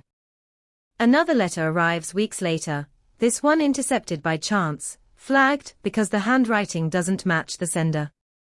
It's shorter. If you talk, we both burn. That's enough. The case crosses an invisible line. What was once history becomes active again. Police widen the scope, quietly approaching old contractors, retired workers, men who haven't thought about 2007 in years and don't like being reminded. Some deny everything. Some remember just enough to be afraid. One remembers too much. He's older now. Sick. Doesn't have long. When they sit with him, he doesn't pretend. He just sighs, like a man tired of carrying something heavy. He says he didn't know what was happening that night, not really.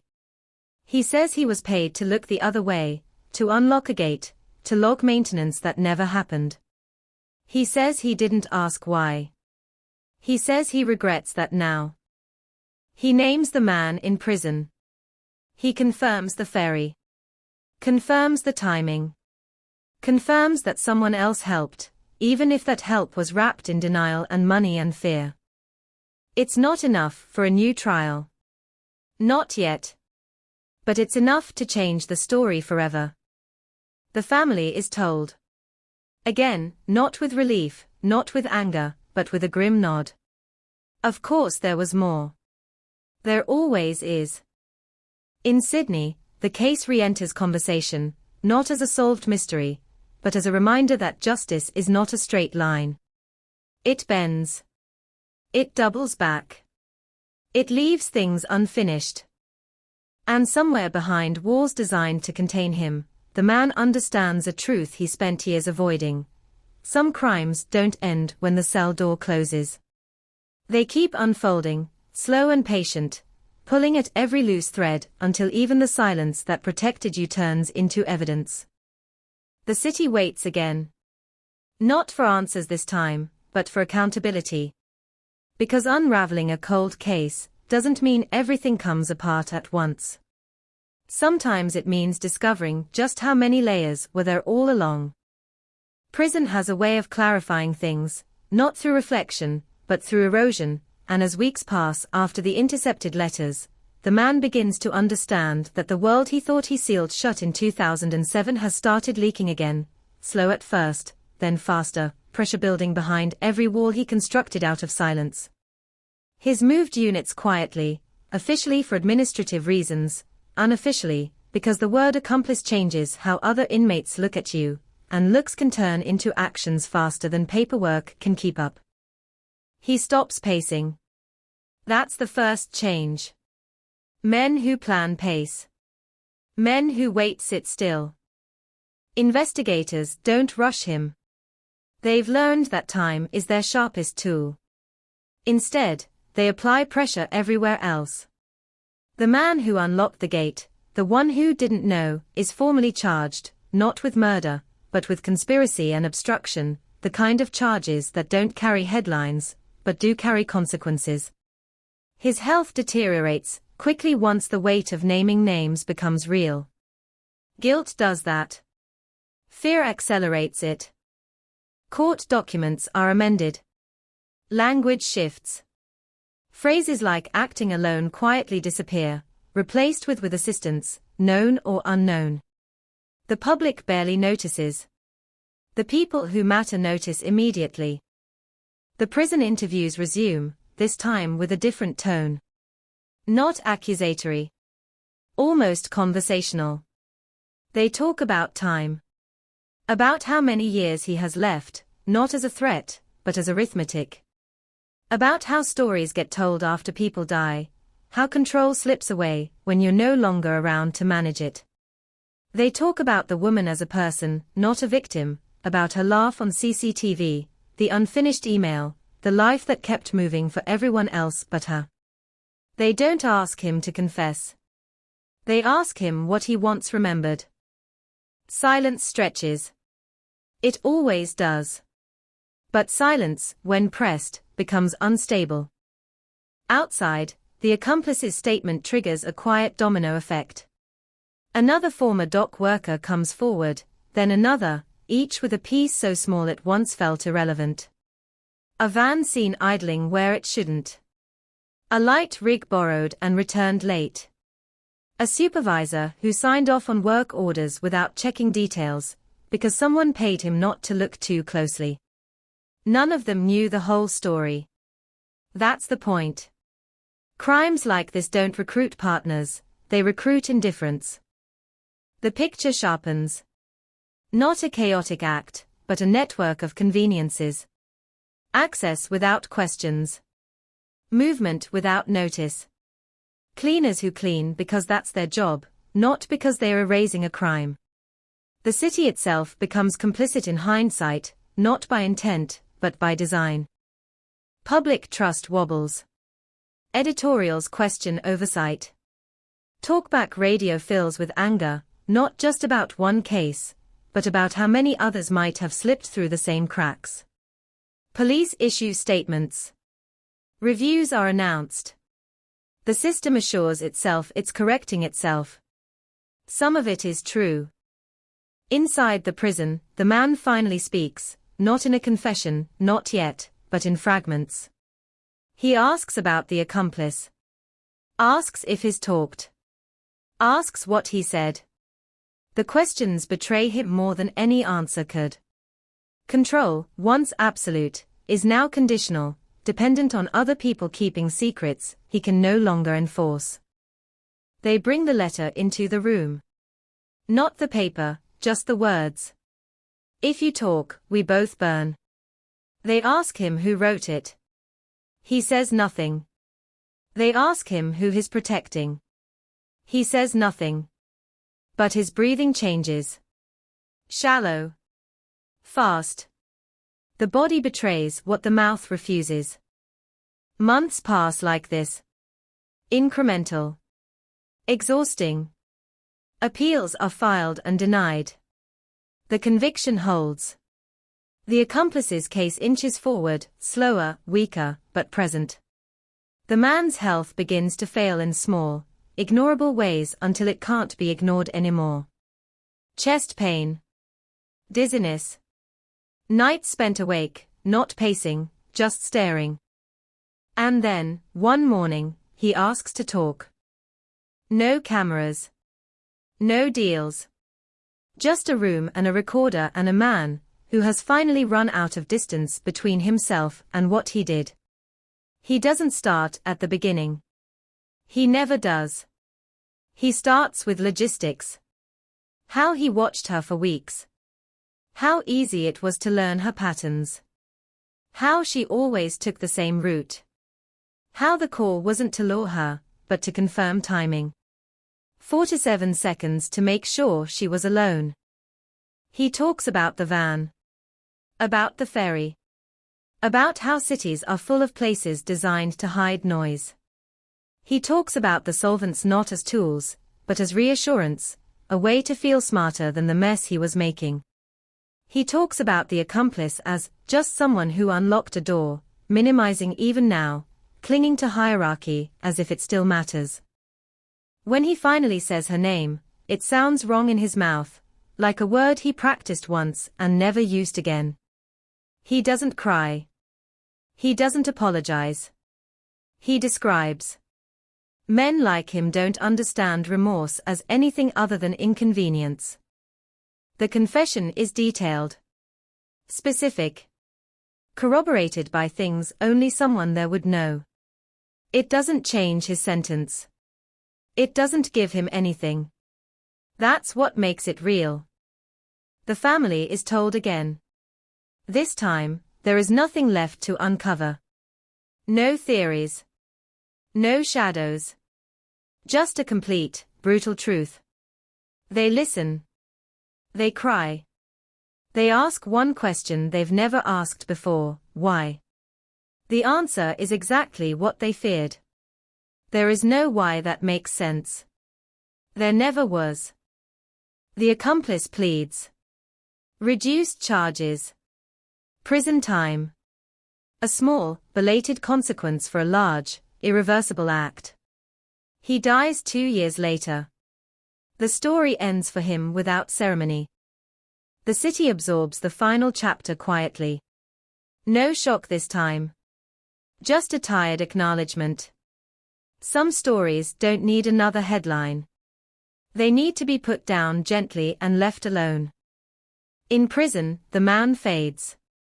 His confession leaks eventually, not as spectacle, but as record. Scholars analyze it. Detectives teach from it. Podcasts argue about it. The woman's name is spoken more carefully now, attached to truth instead of mystery. And on Parramatta Road, where the streetlight once flickered like a warning no one understood, traffic flows, indifferent, relentless, the way cities always move past their own scars. But the case, fully unraveled now, leaves something behind that doesn't fade so easily, the understanding that evil doesn't always announce itself, that it plans quietly, uses systems, borrows silence, and that justice, when it comes, is rarely loud or clean, but slow, patient, and relentless enough to follow even the most careful eye to the place where it finally runs out of room. After the confession, the silence changes shape, no longer hollow, no longer waiting, but dense, settled, the kind that follows an earthquake once the ground decides where it will stay. The recording is logged, sealed, time-stamped, its existence heavier than its sound, because once a truth is spoken out loud, it stops belonging to the person who said it and starts belonging to everyone else. Detectives listen to it more than once, not because they need to, but because habits die hard, and because some part of them wants to hear something different the second time, a crack, a slip, a hint of humanity that never arrives.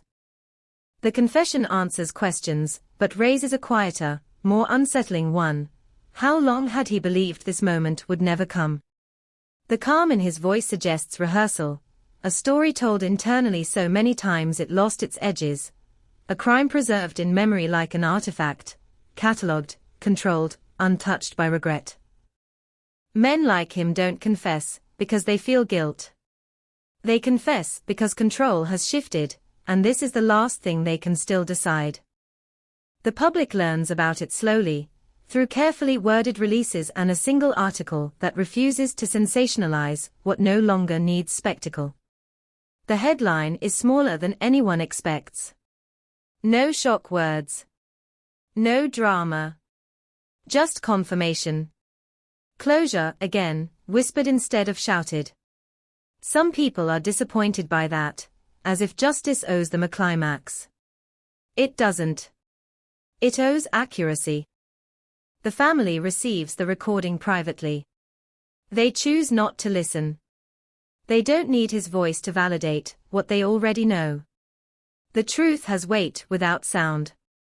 What they want now is space, something they haven't had in nearly 2 decades. Space to remember her without mystery intruding, without strangers speculating about the last moments of a life that was always more than its ending. The city moves on, but not without leaving fingerprints. Policy changes slip through quietly, ferry access protocols rewritten, CCTV systems audited with a new seriousness, maintenance logs digitized, redundancies built where blind spots once lived. None of it makes the past safer. It just makes the future slightly harder to exploit. For the detectives, the case becomes a reference point, not a triumph. They speak about it in training rooms with lowered voices, emphasizing patience over brilliance, warning against tunnel vision, reminding younger officers that time is not the enemy people think it is. Sometimes time is the only witness that doesn't lie. Inside prison, the man grows smaller. Not physically at first, but socially. Confession isolates you. Whatever unspoken code exists among inmates doesn't make room for people who talk, even when talking costs them nothing. He eats alone. Reads alone. Sleeps poorly.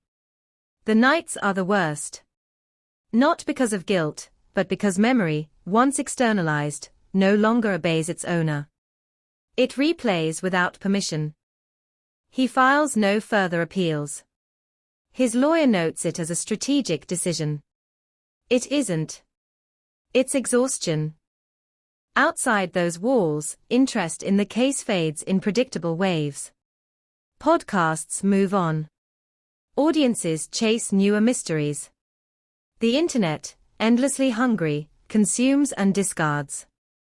But among a smaller group, detectives, families of the missing, people who understand how absence changes a life, the story lingers, not as entertainment, but as caution. One evening, years later, a young woman walks the same stretch of Parramatta Road, headphones in, unaware of the history beneath her feet. The streetlight hums softly. Traffic blurs past. Nothing feels dangerous. And that's the point. Danger doesn't announce itself. It waits to be invited, disguised as routine. In an archive downtown, the case file rests on a shelf marked closed, though everyone who's worked it knows that word is aspirational at best. Files like this are never truly closed. They are just finished talking. The last entry is administrative. Confession received. Accomplice deceased. No further action required. It's clean. Efficient. Completely inadequate to capture what the case actually was. Because what remains isn't procedural. It's human. It's the way one unanswered call can ripple through decades. The way a city can carry a secret without knowing it. The way systems built for convenience can become tools for cruelty if no one is watching closely enough. Years from now, someone will stumble across the story accidentally, maybe through a footnote, maybe through an old article resurfacing online, and they'll feel that familiar chill, the one that comes from realizing how close this kind of darkness always is to ordinary life. They'll read about the rain stopping at 3:17 a.m., about a phone that rang itself silent, about a man who believed he had erased every trace. And they'll read how he was wrong. Because the truth didn't arrive all at once. It crept. It waited. It used storms and databases and guilt and time itself. It let the guilty grow old and tired and careless. It accepted fragments instead of demanding perfection. It proved, slowly and without mercy, that even the most carefully planned disappearance leaves something behind. In the end, the case didn't unravel with a dramatic pull. It loosened, thread by thread, until there was nothing left to hold it together. Sydney kept breathing. The streets stayed busy. The light kept humming. But somewhere beneath the noise, beneath the ordinary flow of nights and mornings, the city learned something it never fully forgot. Silence is never empty, and the past, no matter how deeply it's buried, is patient enough to wait until the moment it decides to surface it. The city moved on. But the truth, patient and sharp, kept its grip, and in the end it surfaced, demanding to be seen, to be named, and to remind everyone listening that silence is never empty, it's just waiting. Time moves differently once a story is finished, stretching forward without resistance, but the end of a case doesn't stop it from casting a long shadow, and long after the confession settles into archives and policy memos, the ripples keep traveling, subtle, almost invisible, touching people who never knew her name until it brushed against their own lives. The city absorbs these ripples the way it absorbs everything else, without ceremony, without acknowledgement, but absorption is not erasure, it's storage, and cities remember in ways that don't announce themselves. One of the detectives retires quietly, no farewell party, no speeches, just a box of personal items and a walk out into daylight that feels unfamiliar after decades under fluorescent lights. He tells himself he's done with the case, tells his wife he won't bring it home anymore, and for a while that's true, until one night he wakes up convinced he's heard a phone vibrating in the dark, a phantom sound his mind refuses to let go of. He lies there, staring at the ceiling, understanding something he didn't before. Cases don't end for the people who carry them, they just change shape. At the academy, recruits hear about Sydney 2007 as a lesson in patience and restraint, but also in vulnerability. Instructors talk about how systems failed not once, but repeatedly, how gaps aligned, how ordinary procedures became shields for something violent and deliberate. They don't name the man often. They name the mistakes. The blind spots. The moments when someone didn't ask a question, because asking felt inconvenient. That's where the real danger lived. The family moves farther away, physically and emotionally, not in flight, but in choice. They sell the old house. Donate clothes. Keep only what feels essential. Grief doesn't vanish when answers arrive, it reorganizes. It becomes quieter, less sharp, but more permanent, like a scar you stop noticing until weather changes remind you it's there. They start a small foundation in her name, focused on missing persons advocacy, on reminding institutions that time is not an excuse. They never use her story as leverage. They let it stand on its own. People listen anyway. Some cases reopen because of it. Some don't. They've learned to accept both outcomes. Inside prison, the man's health declines faster now. The body follows patterns the mind sets years earlier, and stress, once chronic, finally collects its debt. He's transferred to medical more often. He speaks less. Reads less. Sometimes he stares at his hands for long stretches, as if they belong to someone else. When a chaplain asks if he wants to talk, he declines. He doesn't believe in absolution. Belief requires imagination, and his world has narrowed too much for that.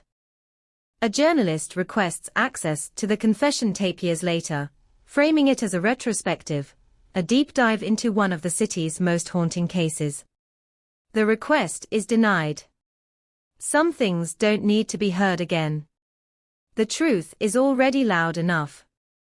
Instead, the journalist writes about the city itself, about infrastructure and anonymity, about how modern life creates hiding places by accident, about how disappearance is easier in crowds. It's a better story.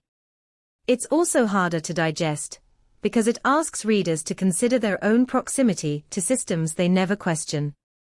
Storms keep coming. Climate doesn't care about narrative closure. Shorelines shift again, exposing nothing this time, but reminding everyone how temporary permanence really is. The sea gives back what it wants, when it wants. That lesson lingers. On anniversaries, the case surfaces briefly online, marked by short posts, careful words, digital candles. Strangers comment. Some mean well. Some don't. The internet collapses time, makes grief feel current forever. The family logs off. They've learned when to step away. Years pass. The man dies in custody on an unremarkable morning, heart failure listed as cause, the report clinical and thin, his death noted in a system that reduces everyone eventually. There is no fanfare. No crowds. No final statement. Just a line added to the file, neat and definitive. For a moment, there's a question of whether this changes anything. It doesn't. Justice isn't undone by death, not when truth has already been spoken and recorded. The story doesn't reopen. It doesn't need to. What remains is quieter still. A collective memory that fades at the edges but holds its center. The understanding that disappearance is not a single act, but a chain, and that breaking any link matters. The awareness that silence protects not just the guilty, but the conditions that allow them to exist. On Parramatta Road, traffic patterns change again, lanes shifted, lines repainted, the streetlight replaced once more with a newer model, brighter, less prone to flicker. The buzzing is gone. The spot looks like nothing now. That's how places heal. They become ordinary again. But for those who know the story, who have followed it through years and turns and delays, ordinary never quite means empty. It means layered. It means that beneath the noise and motion, beneath the everyday certainty that tomorrow will look like today, there are histories stacked quietly, waiting to be acknowledged. The Sydney 2007 case becomes one of those histories, not as a warning shouted from rooftops, but as a low, persistent note beneath the city's rhythm, reminding anyone who listens closely enough that answers are rarely lost, only delayed, and that time, relentless and indifferent, has a way of siding with the truth, even when the truth has to wait longer than anyone thinks is fair.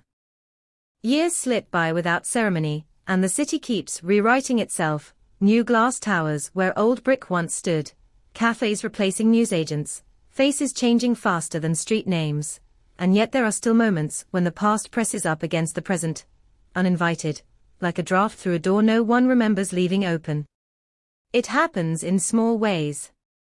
A passerby pauses at a pedestrian crossing for no clear reason. A driver slows near an intersection that no longer looks dangerous. Instincts linger longer than explanations. In police archives, the Sydney 2007 file is officially closed, stamped, indexed, digitized, but closure in ink doesn't match closure in memory. The file is accessed more often than anyone expects, not by investigators chasing ghosts, but by analysts studying patterns, by students writing theses, by internal review boards trying to understand how long something can hide in plain sight. The case becomes a reference point, a quiet benchmark for failure and eventual reckoning. There's a phrase that circulates in these rooms, spoken without attribution: time is not evidence, but it is pressure. Pressure bends things. It exposes fractures. It forces truth through gaps that once seemed sealed. Sydney 2007 becomes proof of that, not because it was dramatic in the end, but because it was mundane for so long. The family marks another birthday without her. They no longer light candles the way they used to. Rituals evolve or disappear. Instead, they walk along the harbor, along unfamiliar streets. Movement helps.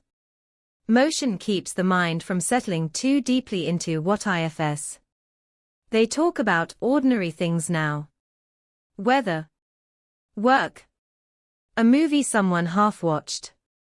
Her name still surfaces, but it doesn't stop the conversation anymore. That's progress, they think. Or survival. The difference matters less over time. Some nights, though, the city seems louder than it should be. Sirens echo longer. Footsteps sound closer. In those moments, the case feels recent again, as if the years between have folded in on themselves. Trauma doesn't follow calendars. It follows triggers.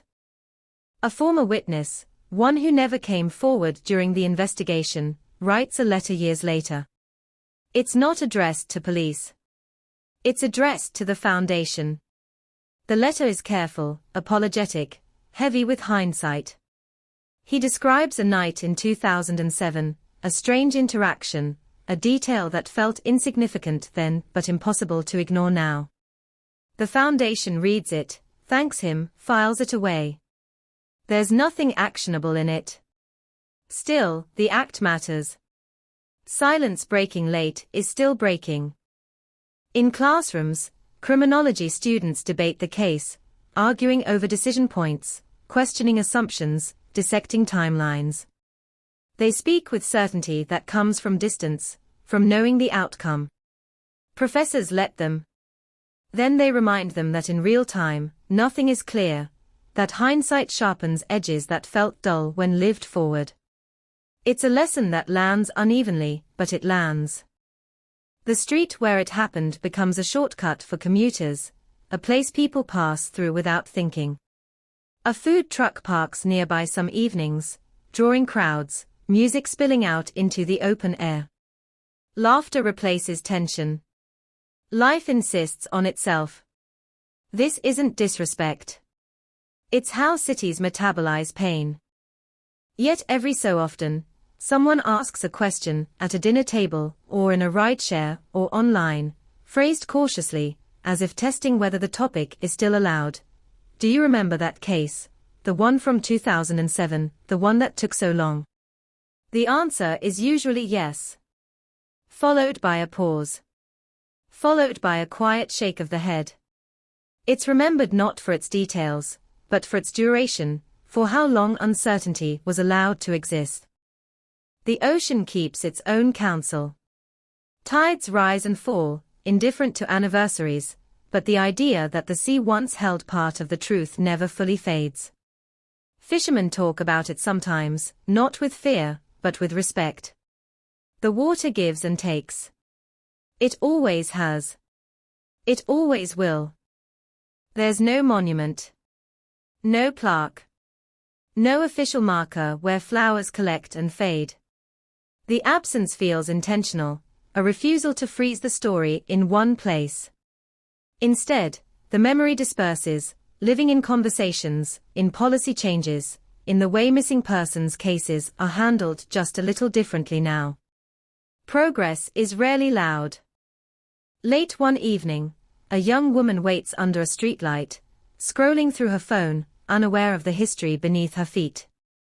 The light doesn't flicker. It holds steady. Cars pass. Time moves forward. The danger that once existed here does not repeat itself. That, too, matters. Sydney doesn't speak of the case anymore unless prompted. It doesn't need to. The lesson has already been absorbed, woven into the city's nervous system. Awareness without obsession. Memory without paralysis. And somewhere in that balance, between forgetting and fixation, the story finally finds its resting place, not as a solved puzzle neatly boxed away, but as a reminder carried lightly and constantly, that even in a city built on movement, some truths take years to surface, and when they do, they change the ground just enough to make the next disappearance harder, the next silence shorter, the next waiting less endless. There is a strange afterlife to notorious cases, a phase that arrives only when the noise has faded and the headlines have stopped shouting, when the story is no longer urgent, but refuses to disappear. Sydney 2007 enters that phase quietly. It becomes something people half remember, a reference point pulled out when conversations drift toward danger, trust, or the illusion of safety in well-lit places. The details blur, but the feeling remains intact, a low hum of unease that never fully resolves. In police training manuals, the case is now reduced to flowcharts and bullet points, but those who were there know how misleading that is. Diagrams don't capture hesitation. Timelines don't show exhaustion. Reports don't convey the way hope erodes slowly, not all at once, until one day you realize you've stopped expecting the phone to ring. That realization, more than any procedural error, is what haunts investigators long after retirement. One former officer admits, years later, that the worst moment wasn't discovering what happened, but realizing how close they had come to seeing it sooner. A decision deferred. A report skimmed. A name misfiled. Not negligence. Just human limits stacking up at the wrong time. He says this without asking for forgiveness. He says it because he needs to hear it out loud, to turn it into sound instead of weight. The family receives fewer messages now. Sympathy has a shelf life. Outrage burns fast. What remains is steadier, quieter. A small group of people who never met her but feel connected to the story reach out occasionally, asking how they can help, asking what to watch for, asking how to stay alert without living in fear. The answers are never simple. The family tells them to notice patterns, to trust discomfort, to speak sooner rather than later. It's not a slogan. It's experience distilled. Somewhere else in the city, a different investigation begins, unrelated but familiar in shape. A missing person. No immediate signs of violence. Conflicting timelines. Detectives assigned to it know the shadow they're working under. Sydney 2007 hovers over every early decision, a silent warning against complacency. Files are reviewed twice. Alibis are pushed harder. The past sharpens the present. Media interest flickers back briefly when a streaming service considers a documentary. Executives talk about tone, pacing, marketability. The family declines involvement.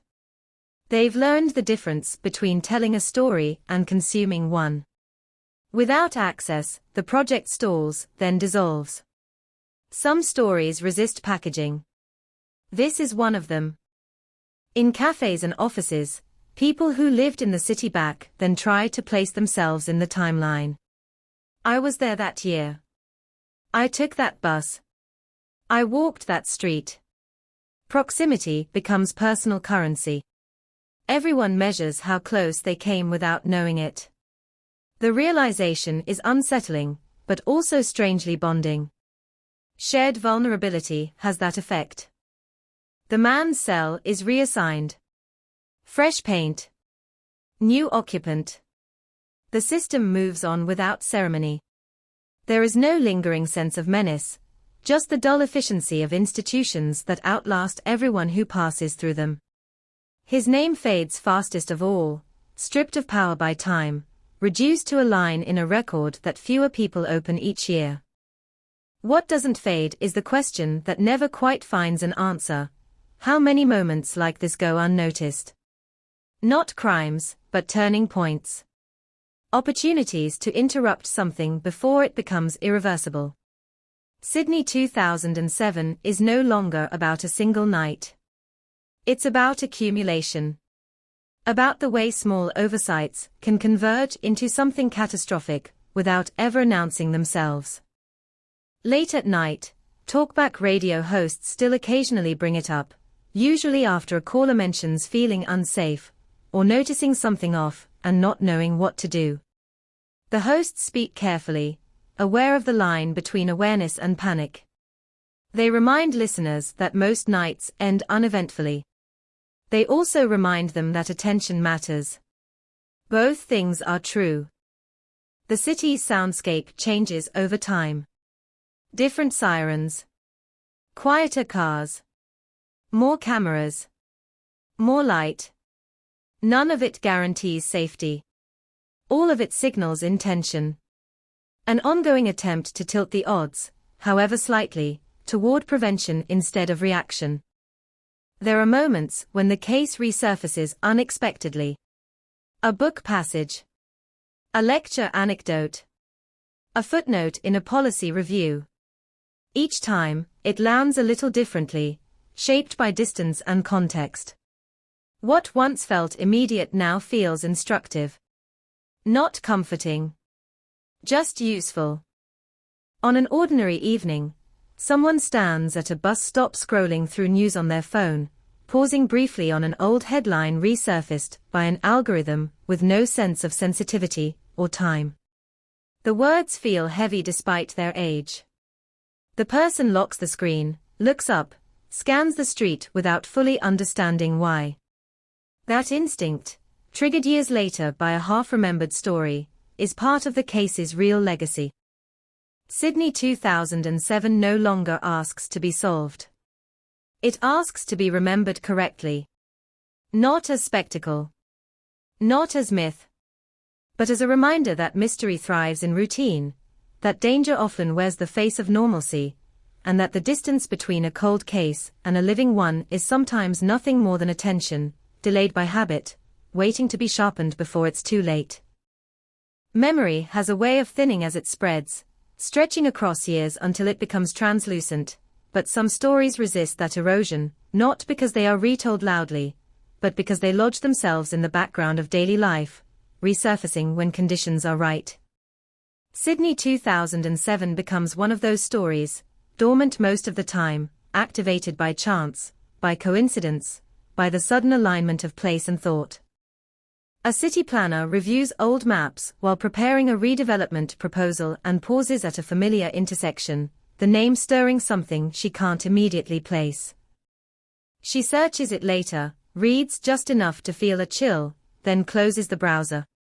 She doesn't need the details. The awareness is enough. When the lighting plan is finalized, she insists on higher visibility there. She never mentions why.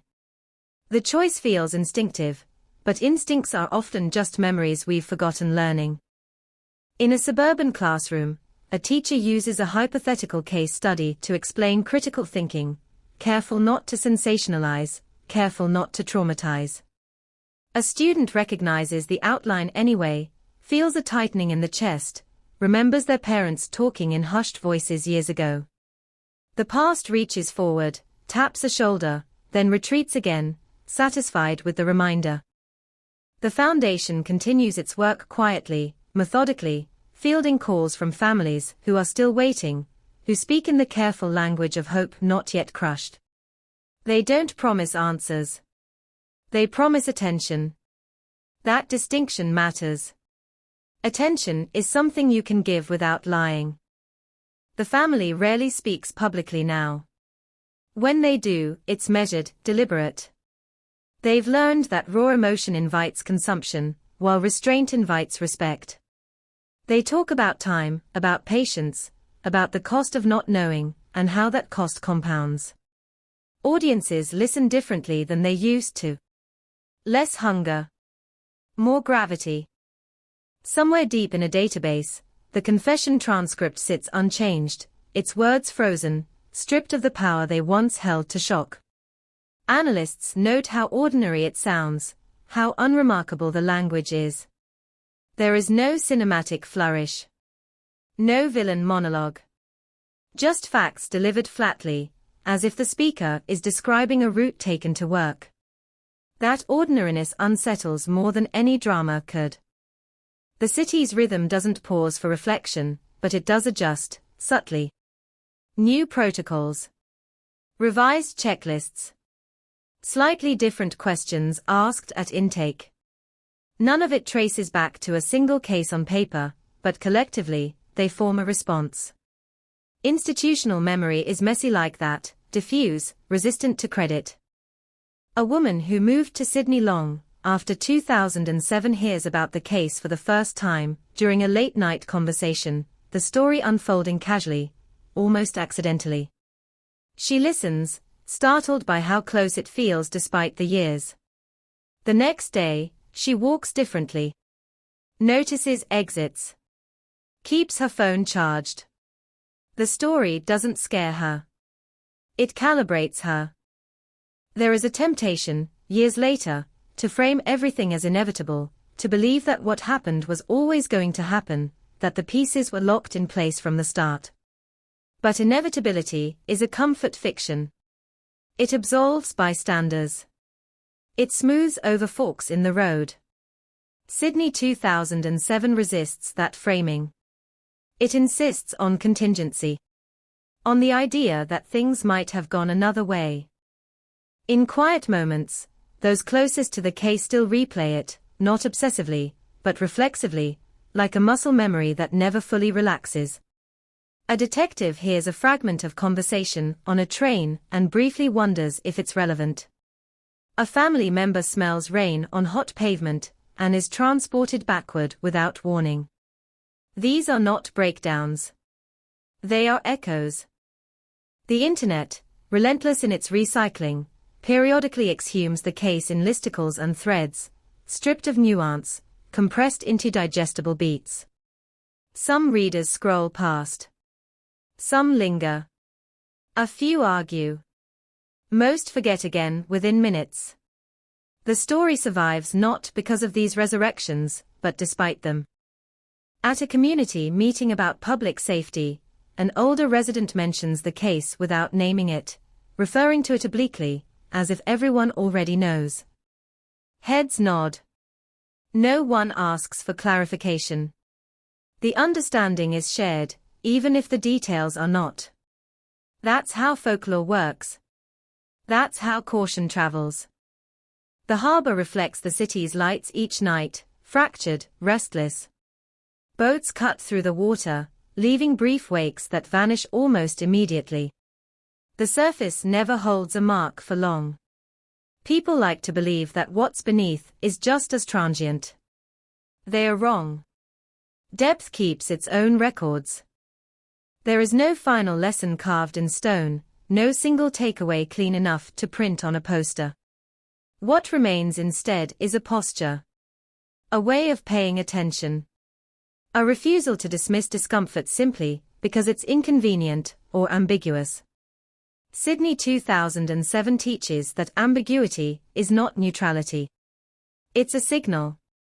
Years from now, someone will stumble onto the case again, perhaps through an old article, perhaps through a conversation overheard, and for a moment, the story will feel new, urgent, unfinished. That feeling won't mean the past is repeating.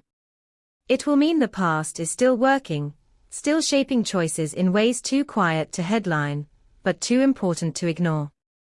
And so the case persists, not as a wound kept open, but as a pressure point, a place the city touches unconsciously when deciding how to move forward, carrying the knowledge that mystery doesn't always announce itself, that danger can hide inside routine, and that the cost of looking away is often paid much later, by someone who never had the chance to choose differently.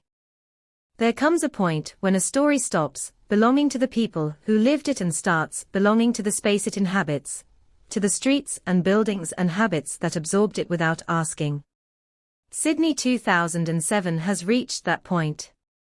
It no longer sits neatly in anyone's hands. It drifts, embedded in routines, in decisions made without conscious reference, in pauses that last a second longer than they otherwise would have. Urban legends begin this way, but this is not a legend.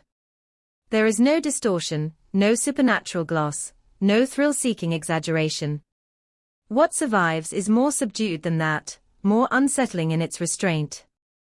It's the knowledge that something real unfolded here, quietly, efficiently, without spectacle, and that reality makes it harder to dismiss. A transport worker starts an earlier shift than usual, waiting alone on a platform before dawn. The station is clean, upgraded, brighter than it once was, yet the silence feels heavy. He remembers a conversation he overheard years ago, about a case that took too long, about how routine can dull awareness. He stands closer to the light than he needs to. He doesn't know why. He just does. In an office overlooking the city, a policy advisor reviews statistics late into the evening, numbers blurring together until they lose meaning. One column catches her attention, response times, then and now. The improvement is measurable, modest but real. She thinks of the stories behind those numbers, the ones that never make it into charts, and feels a flicker of resolve. Incremental change isn't glamorous.